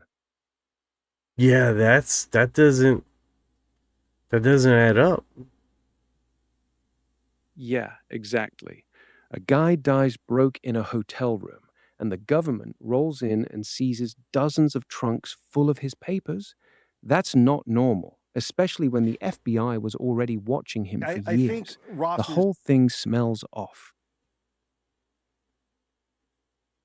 Yeah, that doesn't add up at all. It doesn't sit right. The man was supposedly finished, broke, and out of the game, yet the government still treated his papers like national security material. That level of interest doesn't match the harmless old man's story. Something's missing there. No, I agree with you 100%. It's definitely looks strange to me. It does. The way they swooped in so fast, grabbed everything, and still never fully explained what was in those missing trunks definitely doesn't add up. Yeah, we're definitely at one of those situations where that makes no sense. All right, so here's Lou Elizondo. Literally, Ross Cohart calls him out, right, and literally states that he was in part of the crash retrieval program. The crash retrieval program. He was there getting the craft. In his, I haven't seen this one, the News Nation one, but his other statements and other freaking stuff was pretty cool, right? Live says Tesla, now he knew some real secrets. He was underestimated. Okay, I read that. Authorities even strip walls in place. Somehow his stuff lost. Damn, that's wild, man. If they're tearing down walls, dude, for someone who was bedridden, was doing awful a lot. Chip says, my Mandela effect is that Tesla got shot in his 40s. I'm sure that was my original timeline. Well, welcome to this timeline. Welcome to this timeline, Chips. Yeah, the wall thing is just take his trunks. They actually stripped parts of his hotel room, took out panels, and searched the walls and floors. For a supposedly harmless old man living on credit in a hotel, they went way overboard. That level of thoroughness for someone who was supposedly done definitely doesn't add up. Yeah, that makes no sense at all, dude. It makes way no sense. You're right. It makes 0 sense. They treated that hotel room like it was hiding nuclear secrets instead of an old man's pigeon feeding notes. The level of effort they put in is way too much for someone they supposedly weren't worried about. No, I agree. Oh, don't do that. Don't leave us, Chips. We want you here in this reality. Keep you here in this reality, buddy. Timeline might be weird, but at least we got each other in it. That's it, bro. That's it. Yeah, man, that's it. Definitely one of those situations where we definitely would want to keep on keeping on. Okay. Forward. Well, let's see what he says right here. Let's see what Lou says in his statements.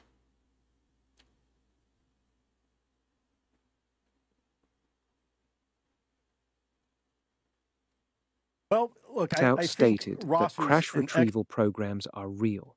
They've been going on since at least excellent investigative journalist. Well, look, I think Ross is an excellent investigative journalist. Personally, I like him. I think he's done tremendous work for disclosure and where we are today in the conversation. I find it interesting that just weeks ago, according to some on social media, I had nothing to do with the UFO program or the Pentagon or ATIP.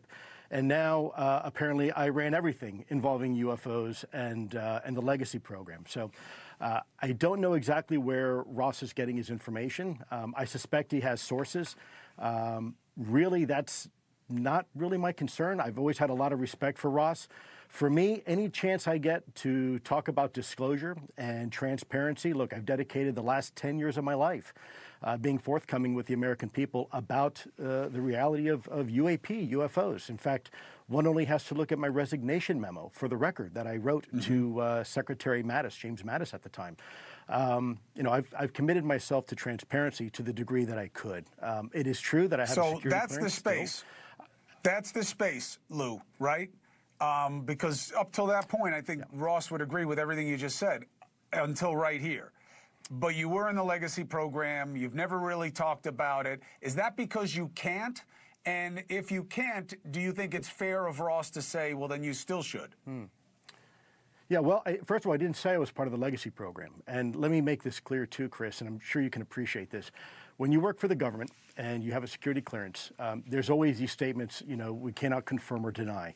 And people always take that as some sort of implicit yes. But the reality is that's not at all what that means. There are classified programs out there. And if someone were to ask me, Lou, were you part of, I don't know, Project X with the M1 Abrams tank? Even if I wasn't, if it's a classified program, I would have to say I can't discuss that. In fact, I can't even acknowledge that. And for those of you in your audience that have security clearances, they will relate to that tremendously. And so I think it's important. A lot of times people infer things, especially in the world of social media, and where, you know, people like yourself, you might say something that gets taken out of context, or I say something that's getting taken out of context, and all of a sudden it kind of grows legs, if you will, and starts to take on its own life. The truth of the fact is that I've always been very clear. I worked in a program called ATIP. I have committed myself for the last 10 years of my life for truth and transparency to the American public. And at the same time, me being on this program where we're talking about me, Lou Elizondo, instead of disclosure, and I have an opportunity to use this in order to raise awareness about the reality that our government has been involved in this topic for decades, then that's a small price to pay. I'm willing to do that. And by the way, again, for the record, I think Ross is an excellent investigative journalist. No, I get it. I get it. You're not trashing Ross. That in itself is interesting, right? Lou is definitely hiding something, dude. Lou gives me bad vibes. He's hiding something horrific. Yeah, if he wasn't part of the Legacy program, he was part of the crash retrieval program. If he was part of the crash retrieval program, everybody knows here that they were heavily involved in recruiting children to do NHI and do basically telekinesis with these basically honing these craft, right? If he was involved in any of that, it was a lot of bad no stuff that was happening. Ken says, don't wait on the government, you mother effers. Yeah, I think, you know, truly, man, it's going to disclosure is going to come among us, you know, us honing these craft and us doing our due diligence, documenting the phenomenon and really reposting our findings publicly, you know. I think that's going to be the biggest thing with this. It's going to be among us that we're going to get this thing pushed, because government, they strategically try to broadcast this stuff systematically when they want to, basically when it fits their narrative. And so far it has been fitting their narrative as far as what they want to discuss, as far as what they want to show, as far as what they like to show us, And they continue doing that over and over again, right, Ken? And I think we all know that. We all know that. I mean, we're not pushing anything else besides that. I mean, a lot of people that go into this has strategically know that the government has lied, and they have warped reality, and has systematically changed history to fit their narrative, right? And to make themselves appear a lot better than they initially are, right? So, you know what they say, it's like our past is covered in blood. So it's odd knowing that you're very likely to die by your own hands than old age. I'm probably going to be doing it soon. My life has fallen apart again, and I just can't seem to make it better. Brother, there's always another hill. There's always brighter skies. There's always greener grass. There's always ups and downs. If you keep that in mind, you shall persevere.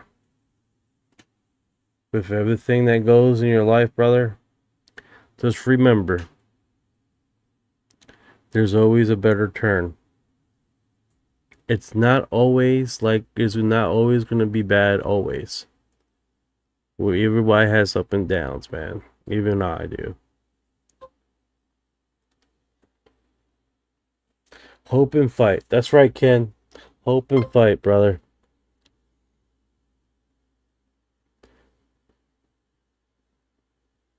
That's right, 5221. Hope you get better, brother. It's only bad times are only here like the weather, right? It's only here temporary.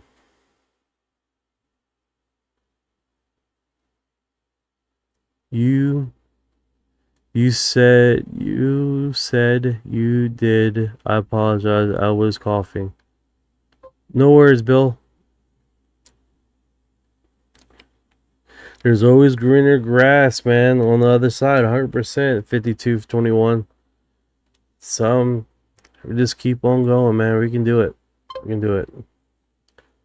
My life is in hell but there is always tomorrow, and you never know, man. Hang in there. 100%. 4928. Brother, man. It could always be worse, and it could always be better, you know? Always. There were some positions in my life, man, I didn't even know how I was going to get through, but here we are, right? Here we are, brother. Here we are. That's what makes you stronger, bro. Remember, maybe your experience could help others when you pull.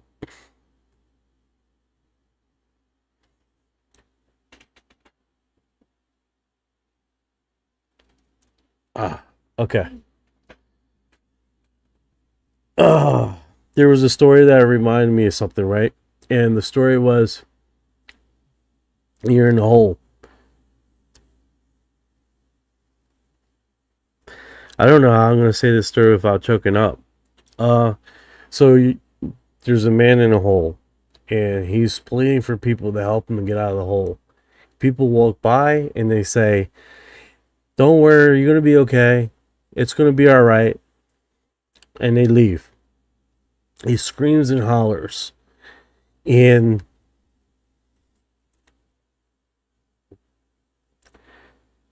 the man doesn't know how to get out of the hole. And he's suffering. And he's starving. And he's thirsty. And a passerby comes by. And he jumps down the hole with him.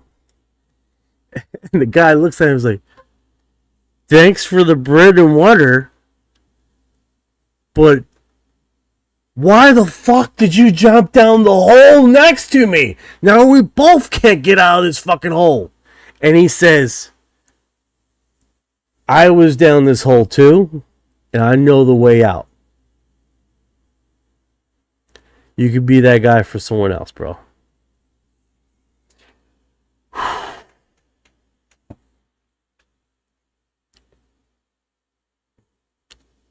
All right, let's see what Pentagon UFO whistleblower Lou Elizondo is the real deal, okay? He spent years of his life in service, and he has... Oh, it paused. Paused. Oh, that's a pause. Is that me? It froze all the way, dude.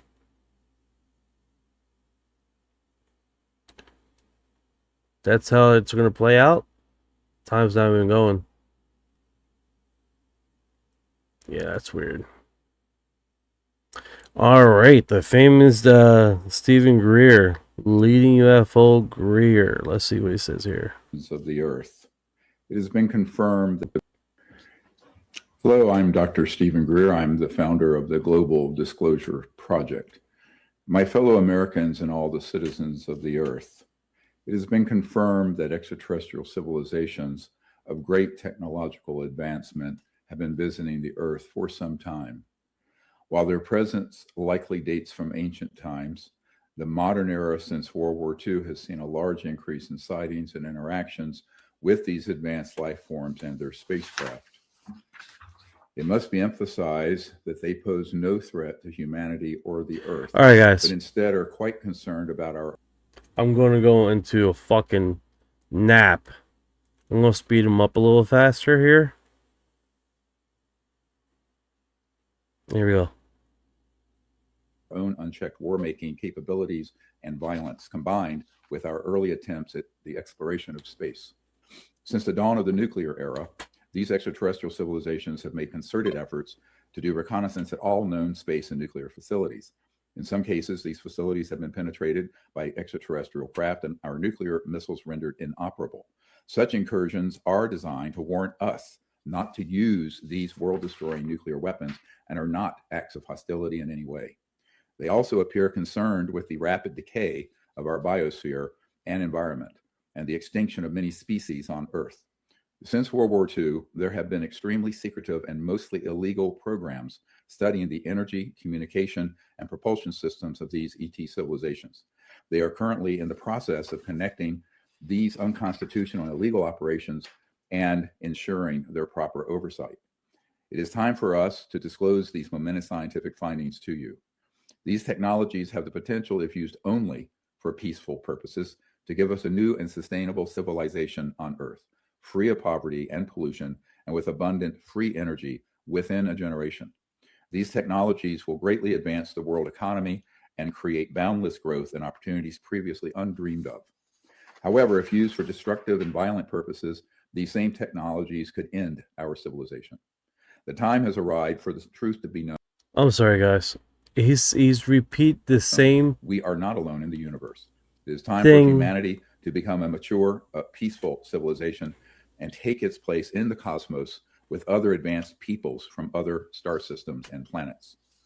We must bring forth these advanced energy and propulsion technologies so that the world's environment and people benefit. We must all agree to never allow these new technologies to be used as weapons of war.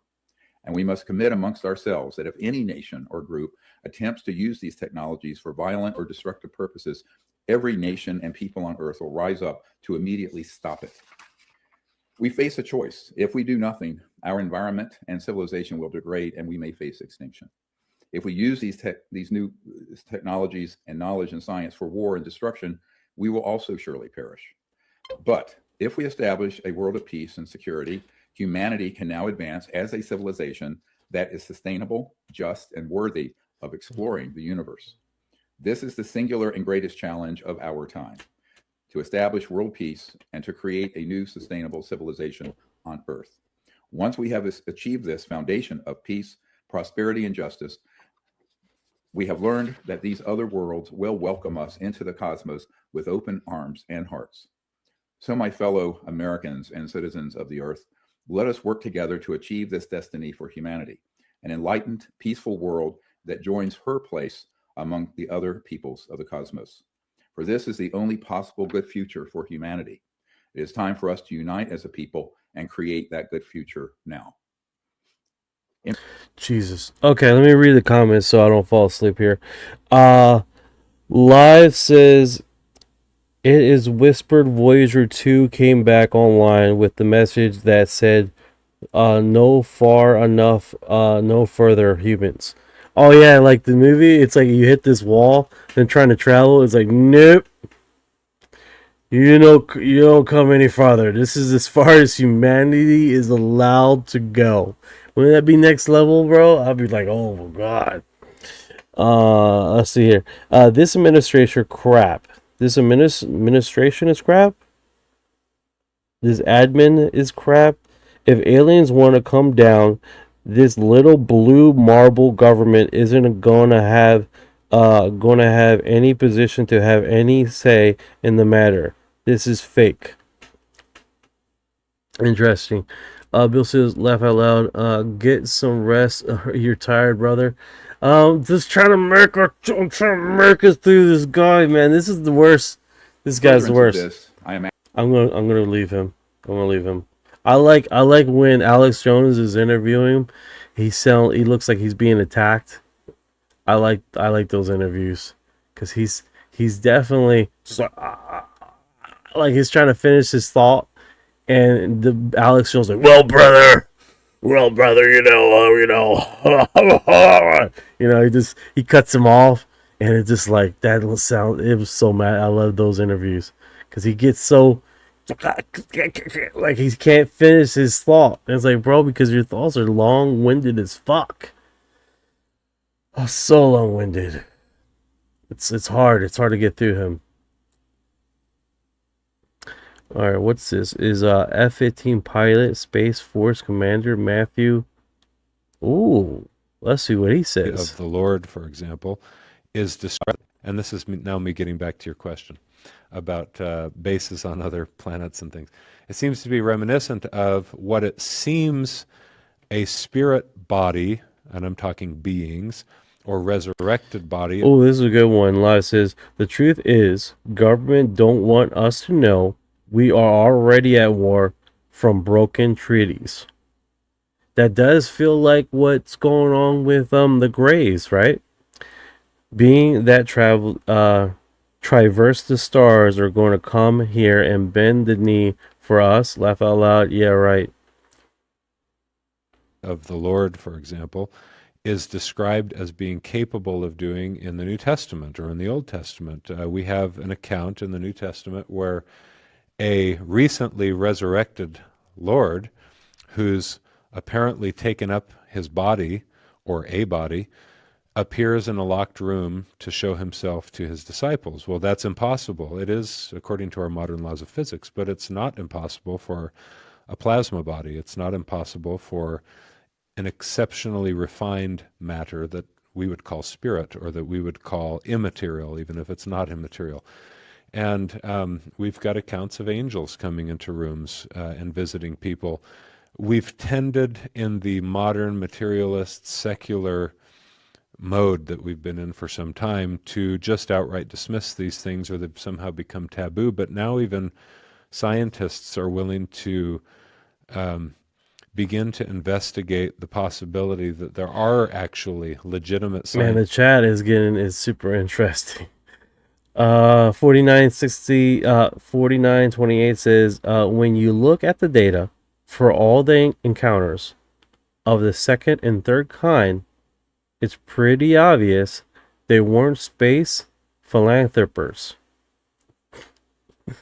Scientific explanations for how, in fact, that might be possible for beings to exist, whether we see them or not with the eyes at all times, in the invisible realm. If you take a look at the Earth, or the sun, or any number of things that exist in space, using a different lens, not the optical lens, but ultraviolet or infrared, what you'll see is something that looks like a sea creature flapping its wings and swimming through the great deep.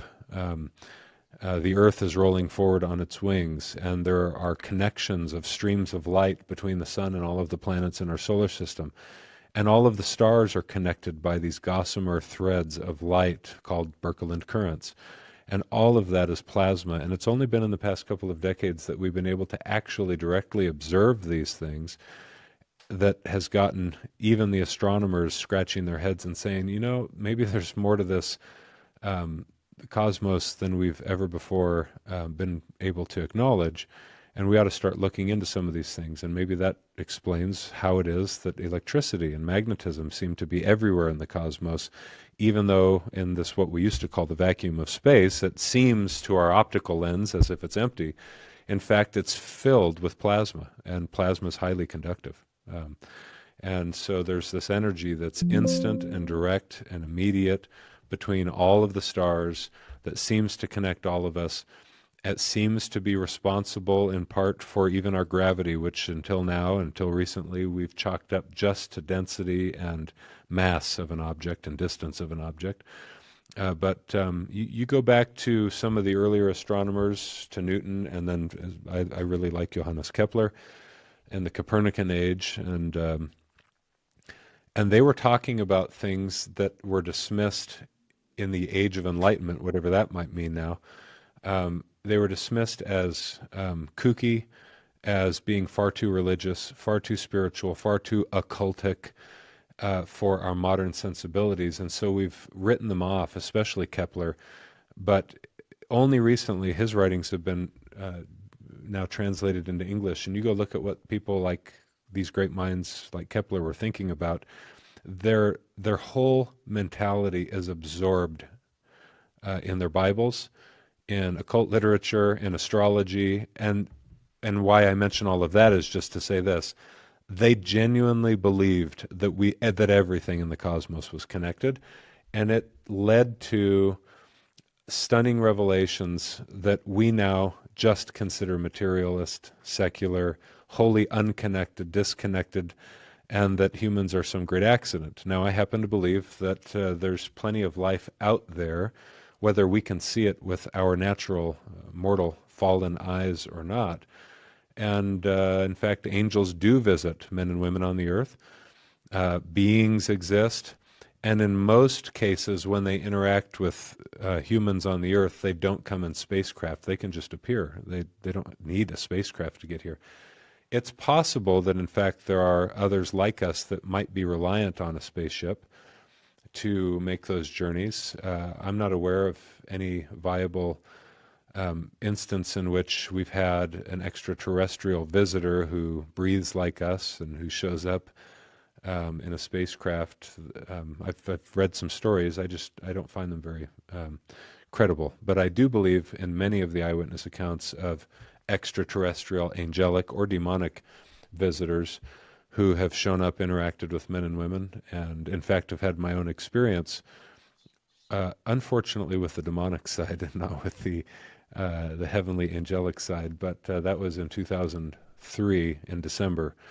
And so, you know, these things are realities that most humans the world over believe in.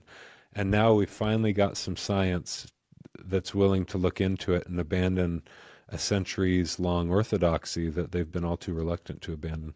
I'm giving really long answers to the questions that you're teeing up. Yeah, yes. To his short answer, to his long answer, literally, humanity has been witnessing this for as long as we've been around, right?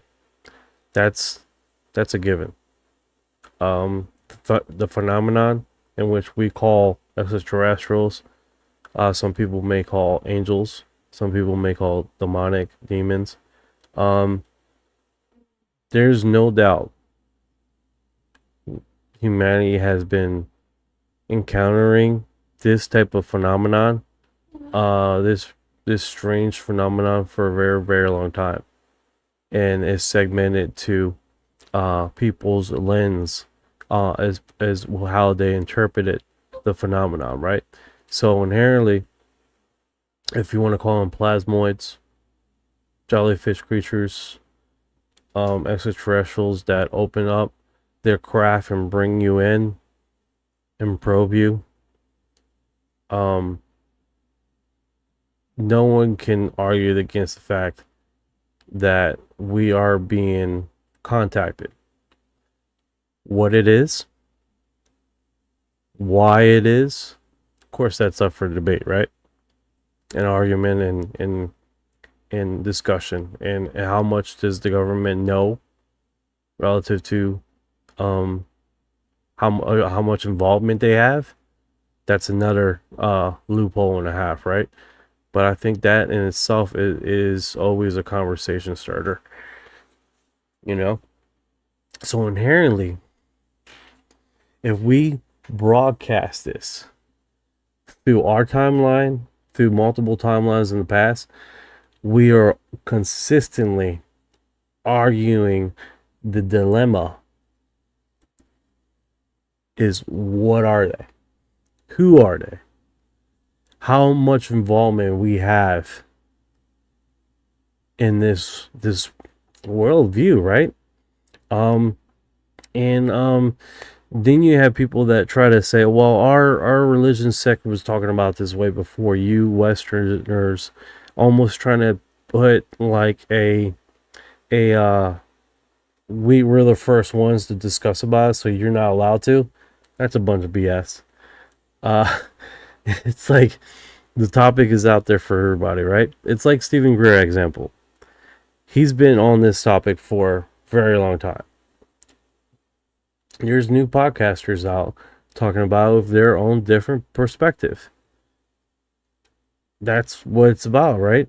Different perspectives always bring new perspectives to the reality and other viewpoints that have never been thought about before, you know? So, you know, that being said, guys, we live in a very strange reality.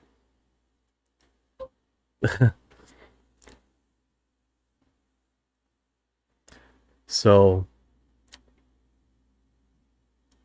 and that's what we always play against, right? But if you guys been here this far, you are disclosure.